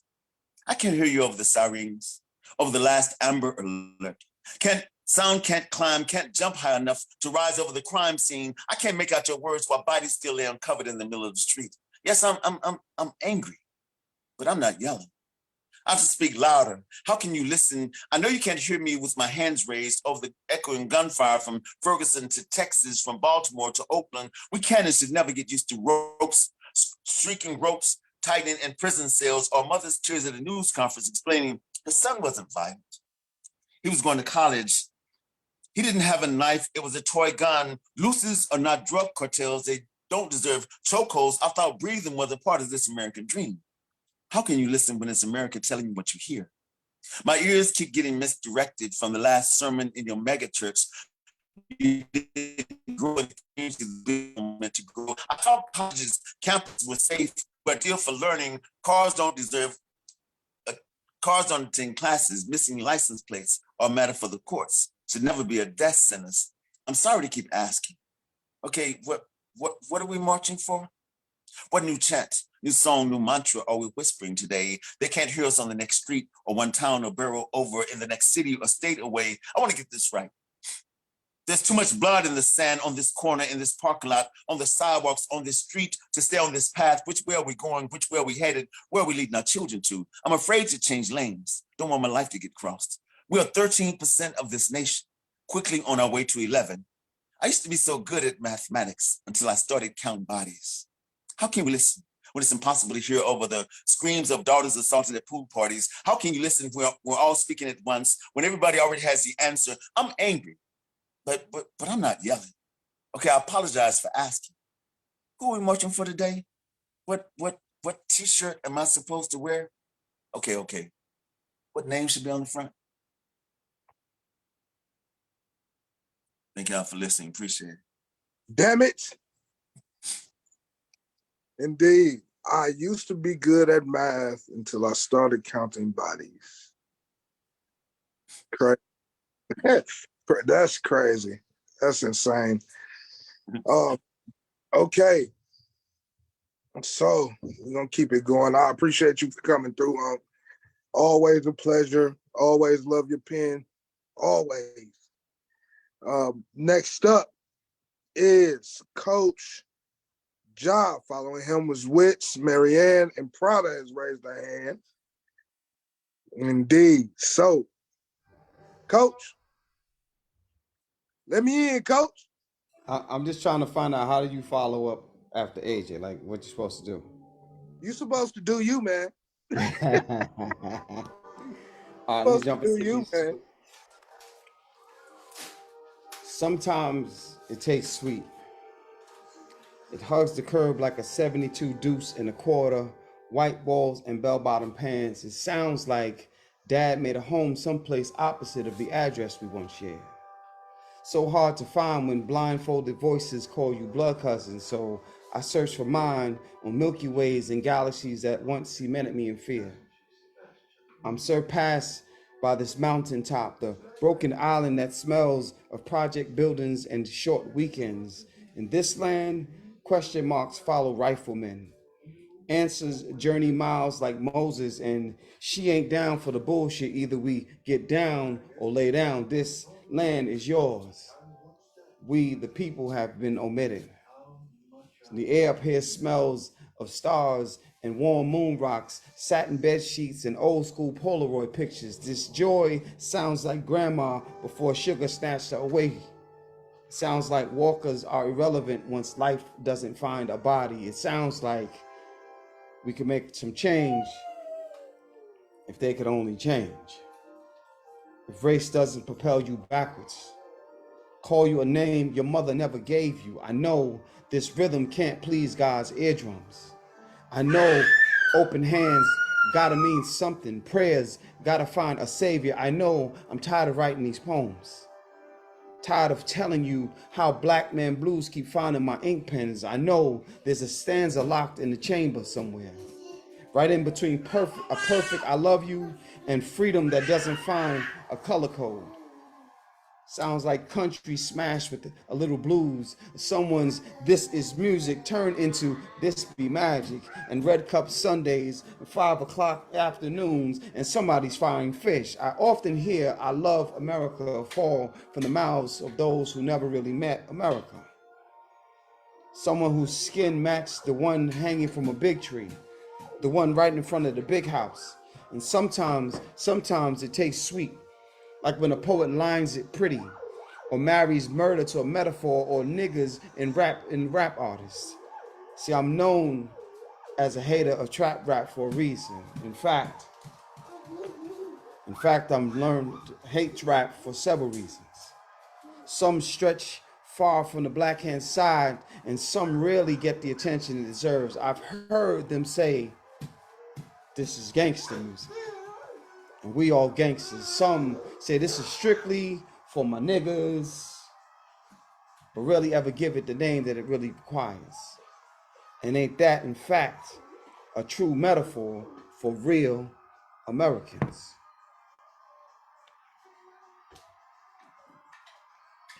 Damn it, John. Let's go. Yeah. And this one is fairly new. I like this one, so that's why I'm reading it again. Indeed. Hey, tell everybody what you got going on first. Oh man, listen. Find you. What's Granny's Boys? What's up with all of that? Your books. Here's what's happening now. Journals. I got my link tree up. Yeah. I'm adding everything in the link tree because there's a lot of stuff happening. I will be adding my events as they come in the link tree, but right now in my link tree is my my first and third Wednesdays. I do a writing session with The Word is Right, and that's really all I got online right now. I ain't doing too much right now. We're gonna start lighting everything up. We'll be lining up in a minute, but that's where I'm at right now. And yeah, just follow your boy. Jump in that link tree. You can find everything I missed will be in that link tree. Everything that I didn't say tonight. Indeed, indeed.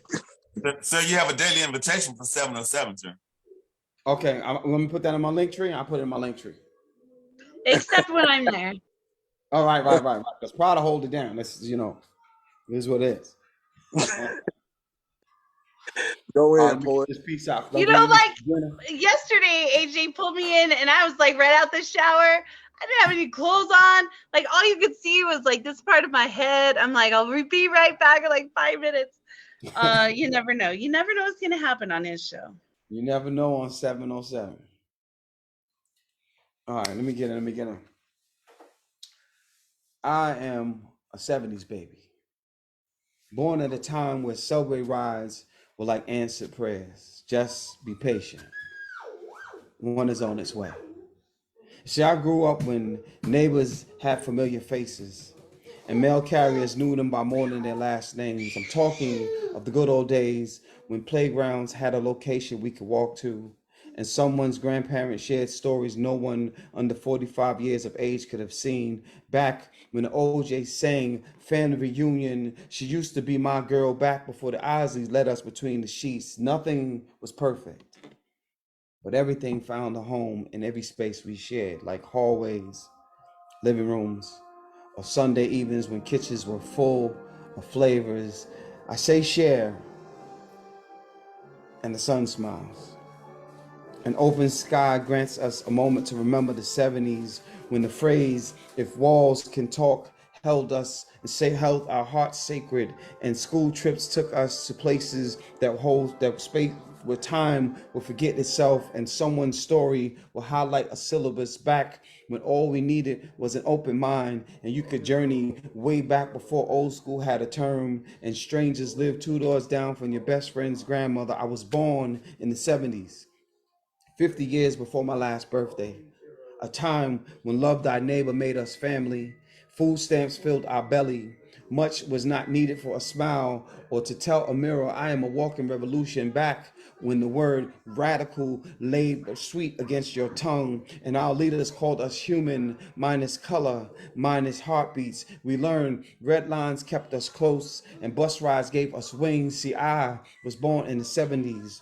Coarse hairlines and afro pics reminding us that Olympians can wear gold medals and black skin at the same time. When bell bottoms inspired a rap song and LL Cool J dropped the album every decade since. See, I was born in the 70s with white walls and gangster leans, love, capsule, and energies we hope never claimed our bedrooms. I was born in the 70s, back when Tom and Jerry was the only fix in between museums and afternoons full of red light, green light, freeze tag, and every reminder that school began 3 days after Friday. I know being young doesn't guarantee much, and I know it would never promise life under the spell of privilege, not where I come from, not wearing this skin, but see, I was born in the 70s, where we frequent places like art galleries and history found itself hanging under soft lights and mountains of wonders. Again, nothing was perfect. Boatloads of information, just someone's findings, allowed picture perfect images to autograph your memory. I was born in the 70s. And I've often wondered what life would be like without this art. Without a place to bury these phrases that find me when it's quiet, like libraries and museums, places where history rests against syllables and languages that's understood when everyone else is silent. And there's a room full of empty voices, and someone's heartbeat is layering in the soft of his tone. Some will call him a poet, others will say a spoken word artist, but in the end, from the 70s till now, of open space and seated guests waiting for the next smile, everyone will call it art. I would say art, and life begins again.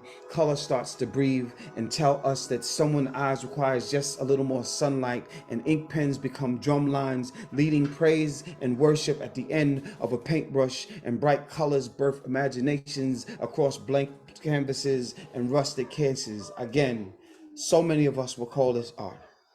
Some may even call it magic. But ain't that everything we need to call this day, this moment, and this work nothing less than beautiful? Oh man.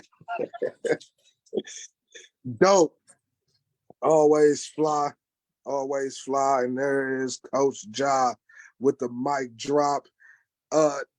Sir, you need to record that and put almost the same background. Almost the same background, man, for the nostalgia, man. Like for real. Okay, I'm gonna do it just because you said it. I'm gonna do it. For sure, for sure. Indeed. Oh man, that was Coach Ja. That was Coach Ja. Check the link tree. Check the link tree. Mr. Wicks is up next. Mr. Wicks, you still here? What's popping, partner?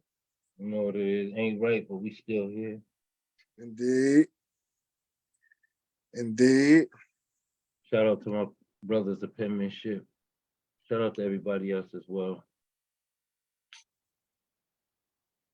I'm gonna just let you go in, man.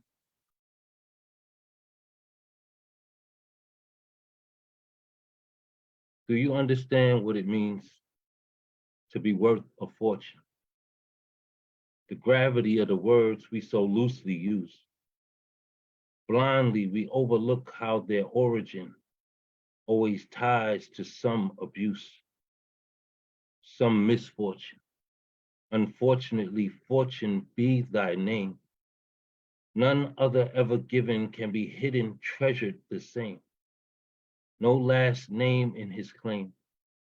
His tag will be what deeds. His bill will be what deems success, equivalency. Your cell memories will never be free.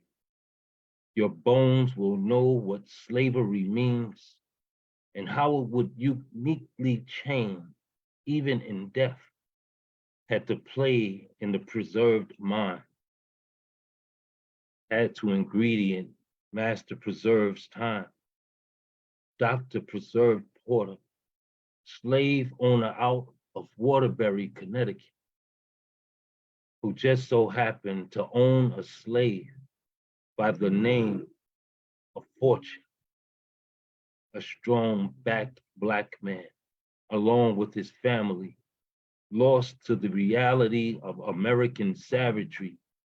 You don't know a fortune till they stake your life on it, till they throw away your name and name you the bag.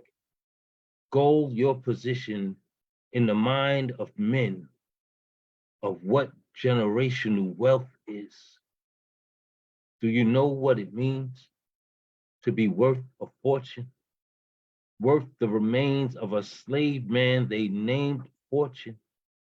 To have a slave master that won't let you die, that when you indeed do, value you so much that he'd sell off your family, spare them the grief, the pain of losing what he himself will not let go, his fortune. For that's what he called him, fortune, in which he saw worth down to the pit, a core that would make him insightfully set to keep him captive beyond his end. His heart set on that in which he had eyes for. How spared nothing must be the mind of preserved.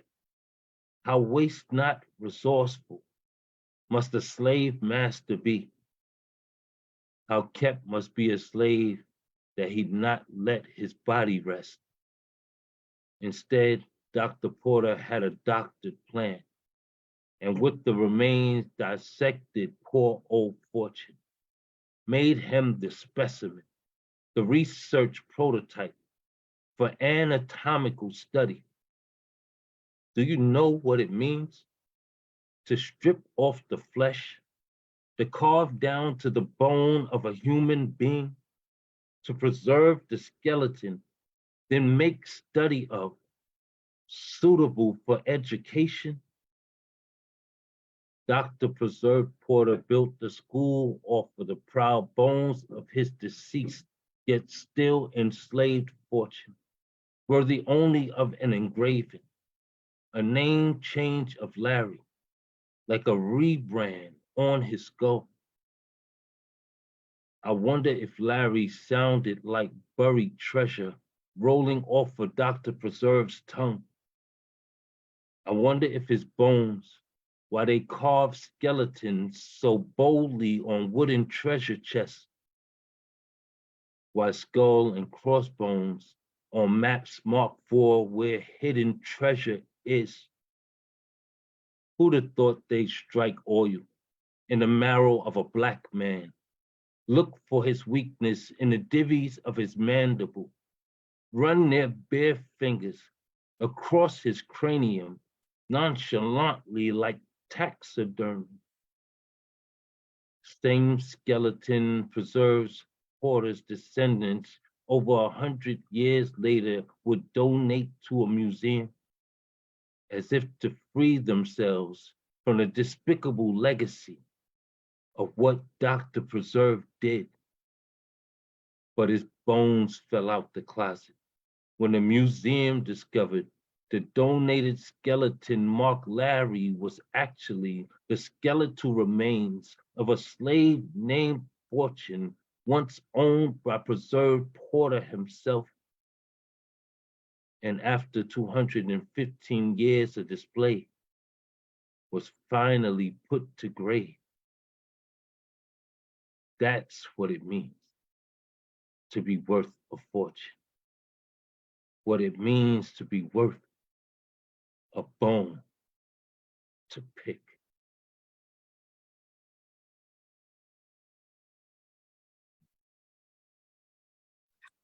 Man, I'm sorry for man. Poet, you better go in. You better go in what it means.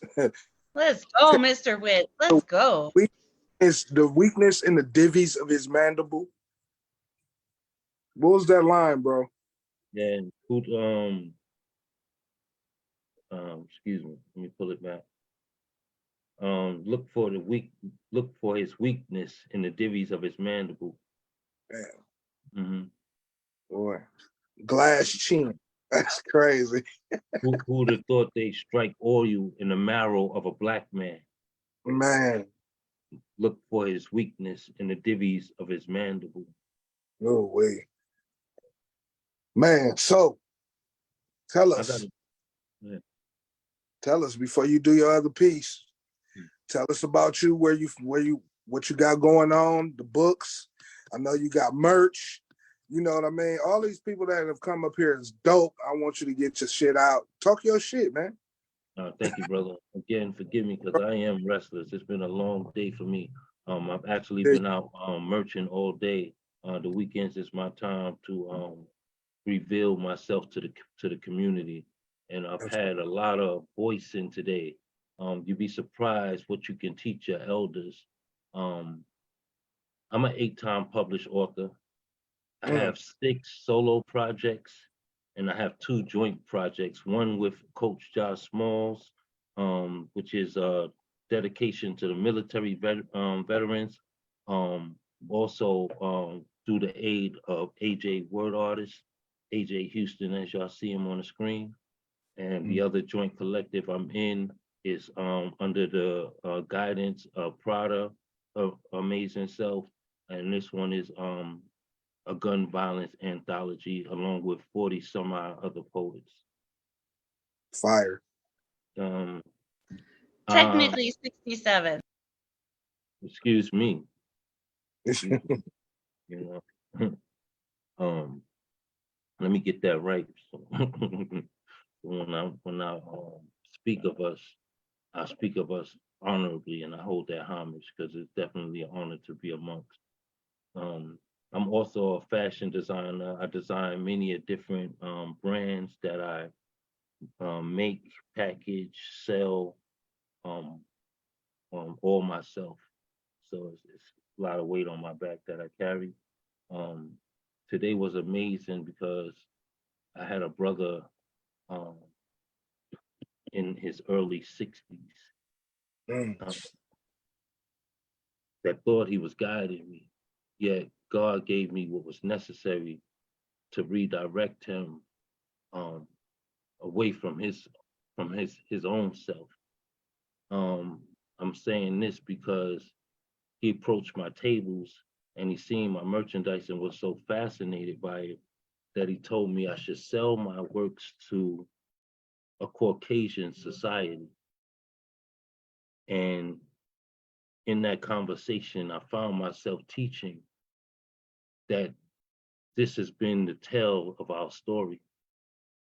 We don't build bricks because we don't see success when we come outside of our home. We've been trained to rise above our neighborhoods and leave and never come back. And in that process, we have been gentrified, we have been stolen land, and it becomes our own fault because we don't invest in ourselves.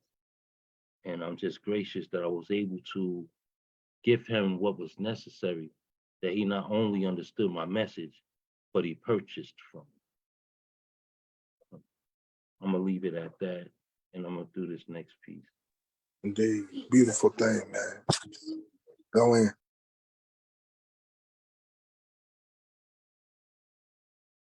One thing America will teach you is how to take some shit, some land, some culture, some natural resources, some life, some time, some slaves to your dreams. The biggest thing she'll teach you is how to take up space. So much in her lesson plan for being a placeholder, a token of steel claimed like a bingo chip. Condos, cell bunks. See, America, she will stack you. So many ways she will find you guilty of your doing. So many ways she will take of your haven't done enough.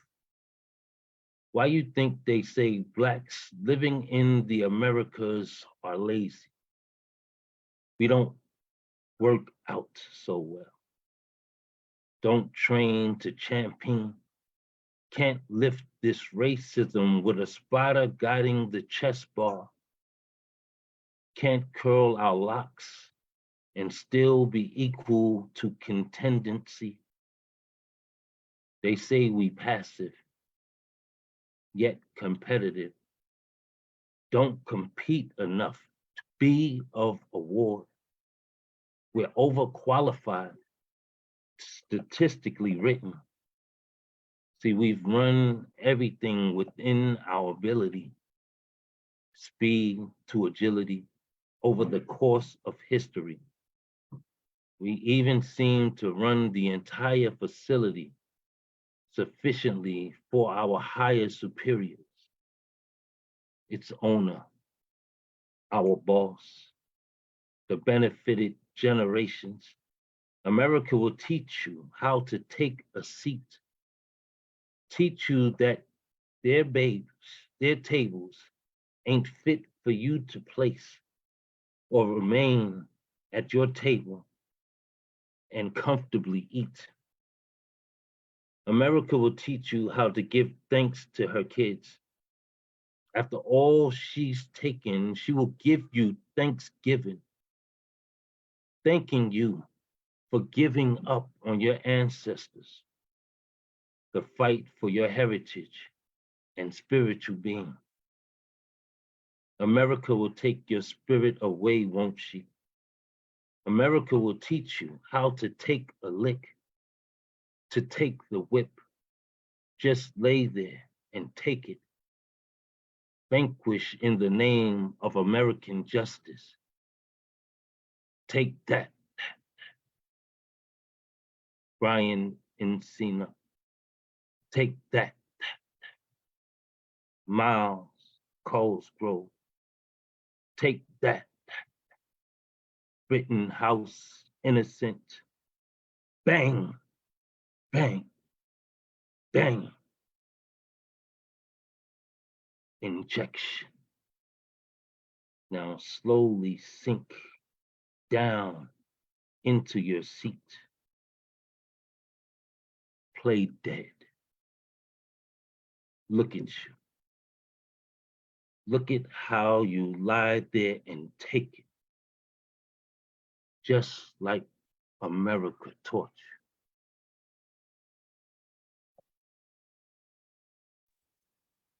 you. Wow. Wow. Just one thing they'll teach you how to do is take. Take it. Whatever they dish out. Y'all give it up for Mr. Witz. Y'all give it up for Mr. Witz. Always, always, always get it, get it, get it, always. Indeed, man. We appreciate your words, boss. Thank you, thank you. Stop taking it. So, next up on the mic, now we'll have to say, okay, we're running down right now. AJ, do you want to go again? Yes, sir, I'll go. Okay, no, not now.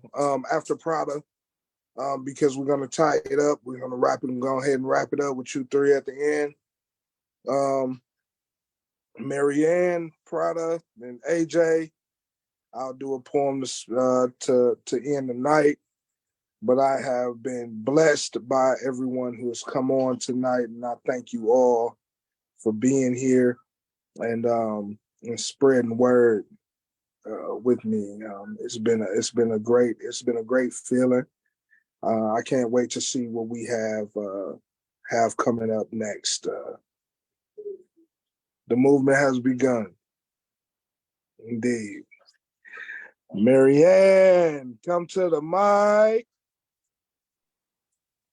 Okay.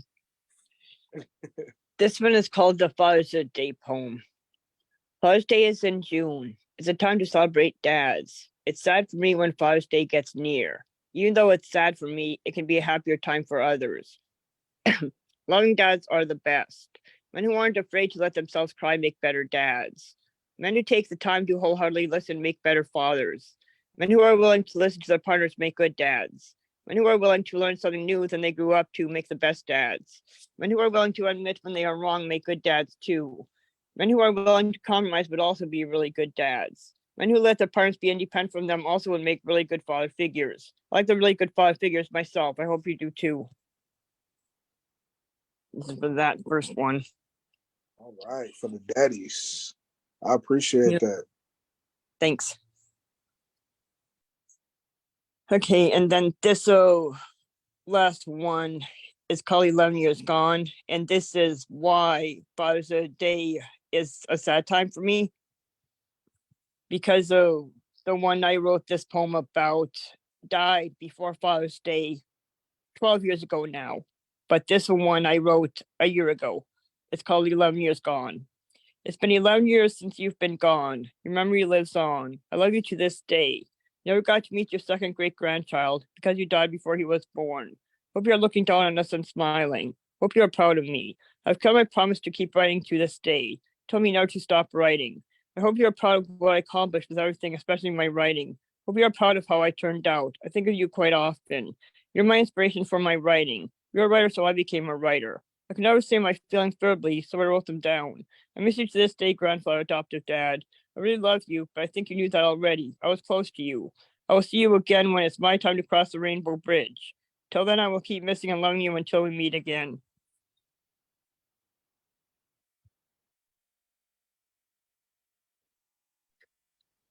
All right, all right. Let's go, Marianne. Woo woo.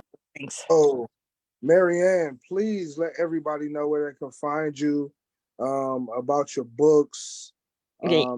thing like that, man. We want to know about you. We want to support you like you are a very supportive system in all of our lives as well. Yep. You come for all of us, so. Okay. On Instagram, Marin.Pearson.556.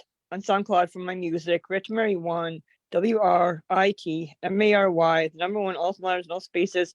On YouTube channel, I'm Marin Pearson. I'm on Facebook. I'm on Twitter under Sue Marianne. I'm on Clubhouse under Marianne35. I'm on TikTok. I have 8 books available on Amazon. Life 1, Life 2, Long Lost 1, and 41 46 of age and up adult content. Melbourne Obsession, Murder, Short Stories, you have to be 18 up, violence, and some stories. Work on my 9th and 10th books. In my poetry book manuscript right now, that I'm calling Full of Life, I'm on page 32 of it. Indeed, indeed. Thank you very much. You're welcome. Again, that was Marianne. Hey, Price, can I say something really quick? Marianne. Yeah. I just want to say thank you for being, I mean, you be on it. Like every time I turn around, you working. And I want you to DM me because I have to at least make sure I buy one of your books for sure. So DM me so I can get a link. Because I'm telling you, if nobody else work, you're always working, and I commend you for that. Thank you for being so active in your work and loving what you do. And I just wanted to say that to you face to face. So send me a DM so I can buy. I got to get at least one of your books. Okay. Okay. All right. My bad. I'm out of here, y'all. I'm out of here. Oh, no problem, man. It's all love. And that's what I mean. Just spreading love. This is a safe space for everybody to do what they're going to do. And we definitely appreciate it. Next up, Miss Prada. Y'all like the way y'all use my name is just so fun. Let's go. So all right, because Marianne did her poem, I'm gonna do my homage to men poem. I will also probably do this on Sunday on AJ's live because Sunday is Father's Day. So happy early Father's Day for all of the dads in the room. That also includes stepdads, foster dads, furry friend, four-legged creature dads, all that good stuff. All right, this is for the men. This is for the men who dance and not step on toes. This is for the men who let women cry on their shoulders because they picked the wrong lover again. This is for the men who open doors and push in chairs, who lead a woman with their hand on the small of her back. This is for you. This is for the men who put the toilet seat down, who cook and clean and can assemble things with horrible instructions. This is for the men who go check strange noises in the middle of the night, who work on cars and can change a tire. This is for the men who make mistakes, then say, I'm sorry. This is for the men who are told they need to settle down, have a wife and kids to be a real man. This is for the men who cry, who are human. This is for the men who grieve miscarriages. This is for the men who believe in God and those who believe in love. This is for men who understand that consent is sexy. This is for the men who leave relationships to save themselves. This is for the men who let their daughters paint their toes and sons play with ponies. The little league coaches and single dads. This is for the silver foxes like AJ Houston, bald-headed beauties, and those with incredible beards. For the men who worry about the size of their dicks and those who whip it around in a circle. This is for the men who are gentle yet demanding in bed, who are good teachers and even better students. This is for the men who fuck as much as make love, who kiss soft and slow and deep and hard. This is for the men with huge dicks in porn movies. Thank you. This is for the men with little dicks and amazing tongues. Thank you. This is for the straight men, the gay men, the bi men, and non-binary them. This is for the quiet men, the loud men, those who stand up for who they are and those still figuring that out. This is for the men who are fiercely competitive, but still gracious winners and fair losers. This is for the adventurers, the explorers, the troubadours, and those afraid who do it anyway. This is for the men raising another man's child. This is for the caregivers and those in school, those in uniform, frontline workers, and those in positions of service. This is for you. This is for the heartbroken, the grieving, the uncertain, and those who never give up. This is for the passionate poet, the artist, and musician. This is for the men who face their demons and challenge their guardian angels. For the men who suffer abuse and trauma, discrimination and exploitation, who are survivors, who work to heal others like them. I see all of you. You are all enough. And this right here, this is for all of you. Thank you. Thank you, Prada. It's hard being a daddy, man. I love it though. Thank you very much. Sometimes all we get is stale Cheerio necklaces. This is for the men. This is for the men. Thank you. Appreciate it. Indeed. I thought AJ was going to be going next. But my brother, and I haven't seen him on a stage in I don't know how long. The Big E. The Big E. Esther Van Hitchens. and I pray you guys get to know him. That's my dude, man. That's my dude. Esther, you with us? You got your hand raised, baby. What's going on? Yes, sir. Yes, sir. I'm here. I'm here. First, I want to just thank you for the opportunity to come on your platform, Black Noise. And I just want to let individuals who can hear the sound of my voice know how much I appreciate you, how much you mean to me, how oftentimes we share laughs, we share poetry, we share life. And I'm just thankful to the Most High God that He has blessed me to have you as not only I don't only consider you a friend, I consider you a brother. And I'm just so thankful and I know oftentimes I could go months, sometimes years, but I just thank you for being there, being my friend, and being Priceless Black. I greatly appreciate you, my brother. Man, I appreciate you too, boss. What you got for me, man? You got some conquistadors in there or what? What's up, man? What you got in there? Man. What I'm gonna do is, this poem has just been on my mind since we do have the anniversary of Juneteenth fastly approaching. I thought that it would be best for me to express this poem. And before I even express my poem, I just want to thank everyone else for their words, for their thoughts, for their passion, for their ink pen, because as a writer, as an artist, oftentimes we feel as if we are alone in this world and no one else understands what our soul and what our spirit at those moments are telling us. So I just want to thank everyone else who came before me, and hopefully I will do you all justice. So the title of this poem is called Ancestors. Bit boss. I know why the ancestors don't converse with us anymore. Don't shake us out slumber, place hands on our bedsides, guide eyes away from ills of our days. Let us visit their yesteryears.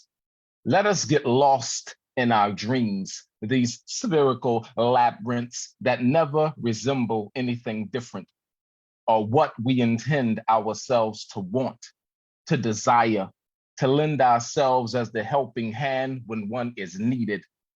My grandmother sat us around her house, told us stories about ancestors that entered from the back door by the window that had lime green curtains, asking for a chair, what she was cooking for breakfast. Did she have a minute to talk? There were present nights before when she fell to her knees, seeking ears to listen to her hardships of raising 5 kids. praying that her husband, who ran wild in the world, would run into Jesus one day on his way home from the construction site. Grandma said back then, angels were our ancestors. Our ancestors became our guardian angels, whispering off in our direction of sound, watching if we placed our hands over our hearts, not missing any words. If we could interpret the meanings heirloomed through our souls, should make our necks gain acceptance in the rooms where awareness meets consciousness. Our hairs are so visible we can count each other's. They don't trade places with our reflections in the mirror, don't stand side by side when we are down at the lake peering through the water. Murkiness of our minds have clouded our discussions. The elders won't speak. They say we have too much time. Enough time to hang ourselves because our time is always tied up. Busy to say we are busy, preoccupied in being without our presence. They always invite us to the room, to the meeting, but silence leads us to discomfort. We shake ashtrays to cause a rumble, whistle to gain some attention, mumble not to answer their questions. Our ancestors should have us at the stake, surrounded by flames, forcing us to pay homage to their dreams, never mellow as sounds of harps, bombastic like horns, loud enough to wake the sleepiest willow. Then we come to grips with our neglect. Notice our stumbles, our weary walks on this earth, seeking advice from empty wells that only mute our echoes underground. They want to dance in the rain with us again, want to cup our tears, wave to us as we glance at the moon, tell us stories about how we got here, stay in our lives, ensuring we know why we got here. They just want some minutes in our day, some thank yous for their paving ways down roads that we were unlearned to imagine existed.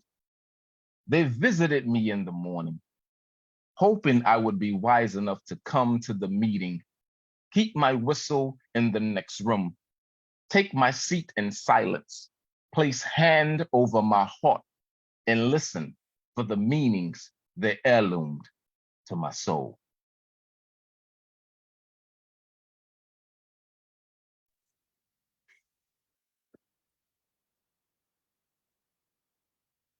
Yo. Always a hot one. Love it, man. Love it. Every picture, you be having poems inside of poems and shit. I love it, man. I greatly appreciate it. Probably saying, can she just have your voice in the background? Man, I've been missing you, Esther, for sure, man. Appreciate you coming through, man. Oh, you know I got nothing but love for you. Nothing but love for you. I got to definitely will be hitting you up, but I'll take that off Priceless Black's platform. I love y'all, and I'm peace and loving it. Happy Father's Day to each and every one of the fathers, and I'm just thankful. Hopefully, I'll be invited back again. Always. Peace and love. Lester, what's your IG? Are you on IG? What's your IG handle? So I am on IG. I am not active on IG. I am on Facebook, and I am active on Facebook. And okay, what's your Facebook? My Facebook is my name, which is Esther Hitchens II.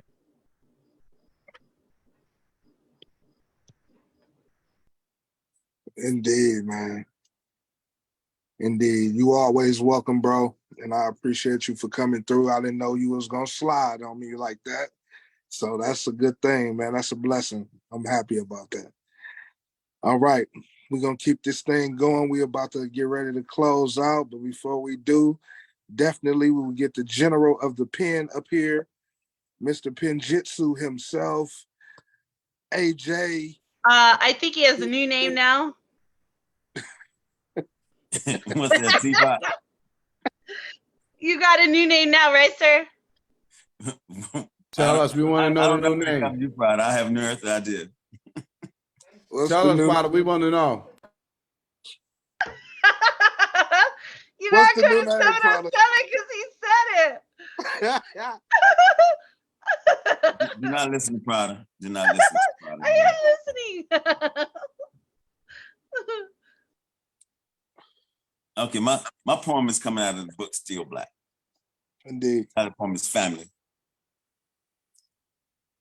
I carved another poem today, tore it from my left ventricle or maybe my left arm.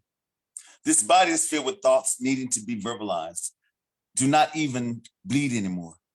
It does not hurt as much. I'm getting used to the pain. Never experienced childbirth, but this one could have formed in my stomach 9 months ago, and nowhere am I claiming to be the origin of life of verses. Mothers cannot be replaced with words. I know the birth of a nation can be found in how we treat the gifts we were blessed to receive. This is just the tip of the mountain, can't be considered the top until we build a formidable base. Imagine we're dust particles waiting to unite. We were once chains interlocked, not of our own doing. There was a time before now we understood, discovered common ground. We were once bound to one another, love first. Considered everyone who looked like us family. Didn't place a grade on economics. We've forgotten the strength we have together, the power we had in unity, attachments earned while fighting the same fight. Got me hoping if I shake you hard enough, if I can keep your eyes focused for more than 3 minutes, you would notice black on black is more than a crime scene, more than these wagon circles surrounded by a posse of police. We are better than the gangsters and cowboys we tell ourselves we are. The swinging saloon doors at the entrance of the titty bar cannot be the only place we meet. This stage is more than the launching pad you plan to use to rocket your career into the atmosphere. Imagine we're all angels before we woke up. Someone stole our wings, lied to our faces, documented the tale in history books, told us we were less than human. We listened and read it enough times. Now it's the religious doctrine we pray by, teach our children the words to. No matter how wide we open our eyes, we cannot see ourselves the same. If we came from dirt, imagine we're dust particles waiting to unite. We could form a mountain of us, complete with all of our broken, and begin to become whole again. I carved another poem today. It didn't hurt as much as the others, but I have a gift to offer you. Got a handful of yesterdays I need you to examine. Somewhere in their passing, we should be able to see ourselves whole, revisit the strength we shared when we knew unity. We knew this melanin made us family before the lies, before you believed we are less than human. We can fix this, fix us. Mountains are mere particles of dust that completely understood we had unbreakable faith in the concept and power of unity. I will stand here, scream these words, shake you until you wake up. We are mountains. That's better than being angels. There's no requirement for wings to build ourselves whole again, to force our life to remember. We are stonemasons, carvers of commandments. Original man, empires destroyed, we can be whole again. Dust and wings forming mountains. United, we are family. Please believe me, we've always been family.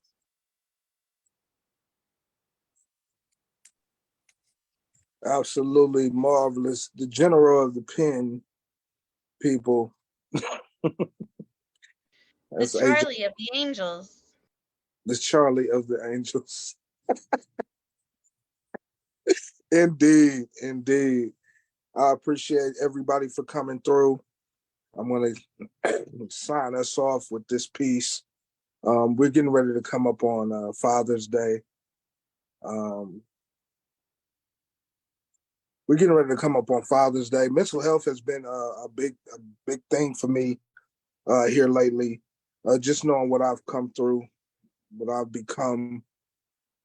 So happy Father's Day to you fathers, real fathers. Whoever is going to watch this, who's ever in the room right now, Ja, AJ, Esther, I don't know who else is here. Just if I didn't name you, you know. But at the end of the day, I know sometimes like Christmas, Father's Day, holidays, things of that nature can be a downtime for us.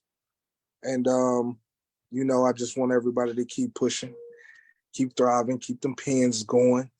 And I'm going to leave you with this.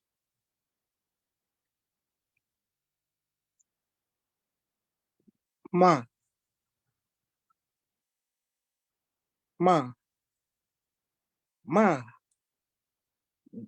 what is therapy? Why isn't it for Black people?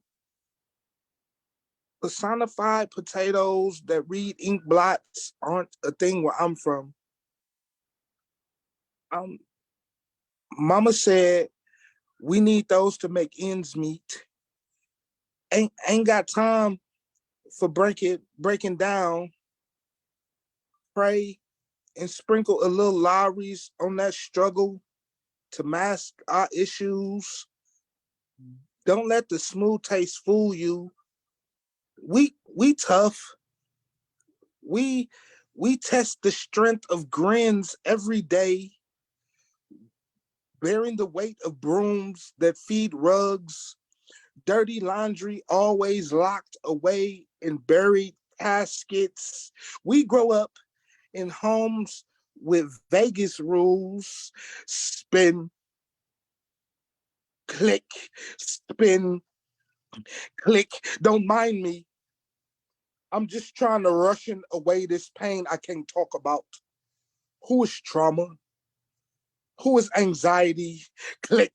The boogie beast I should have been taught about before we crossed experience. Spin. Before I learned their names. Before I found out they are Siamese twins connected at the trigger. Click. With hairpin depression. Click. I just might click. I think it would have been a good idea for someone to warn me about the runaway landmine strapped to a powder keg on wheels, hell bent on up imploding me into a rocking fetal position. Add bullet, spin, click, slice. Pretty red string. At least you can escape. At least you might be able to remember what God sounds like. The only time I hear him is when I hug my children. Bandage, please. Come to think of it, I've known the twins for a while. We used to be childhood friends until they taught me how to forge thoughts heavy enough to juice innocence from my joy, spin callous enough to pick the bright from my eyes, click, squeezing away my smile, the real one, the one we all use while smelling like outside, popsicle jokes on our lips, blow pop colored tongues, back when I used to dream in finger paint before finding out envy comes in purple too, and sometimes makes up secret handshakes, spin, click, somewhere between Lincoln logs and adolescence. Trauma attacked me anxious, swig, shook me depressed, swig, slice, spin, click. Where I'm from, we learn how to drink away feeling. Fight before love, fuck before healing. I'll hurt you before you hurt me. Hot hands, bloody knuckles, swig. These dead bodies don't get marches. Spin, click. We be marksmen of insecurity. Broken is a badge of honor. Looks like tough skin. Projecting broke on broke. Can't afford it, but at least we ain't got roaches. Yo mama on crack rock. You ugly. You black, you stupid, and them ain't name brand. Them brand name. It was easier to lie to ourselves, say it was all in fun, spin, but sticks and stones do more than break bones for many. They broke spirits. Click. Ma. Ma. Ma. When daddy left, was he running away from therapy? I mean, mental health must got a stinger on it. I mean, stigmas must hurt. And that's that piece. Yeah. Yeah, I like that. It's fire. Thank you, man. Thank you for So everybody. amazing, Chris. So amazing. Thank you. Thank you to everyone who came through. Thank you for everyone who graced the stage. Thank you, Prada, for allowing me to do this show on Word is Right. Like she said, Word is Right has something going on every day of the week. And we do have some slots open if anyone wants to come and host a show. Reach out to us, let us know. We do have a few slots still available during the week. Absolutely. So you heard her. If you want to do a show, if you have an idea, come and contact Prada and she'll see what she can do for you. Jai is also on here as well on Wednesdays, I believe, for his writing workshop. And it's always amazing to see you guys. I am Priceless Black. This is Black Noise Open Mic, and we'll be out. We are going to do a workshop. We're going to do your workshop, right, Price? We got coming up. We have a TB determined date, I guess now, but we're going to take Price and do an epigraphic workshop to his The Revolution Will Not Be Your Favorite Pastime. And that way we could do it after your show debuted. So look for that. Absolutely. I can't wait for that as well. But I thank you. Much love, y'all. Good night, everyone.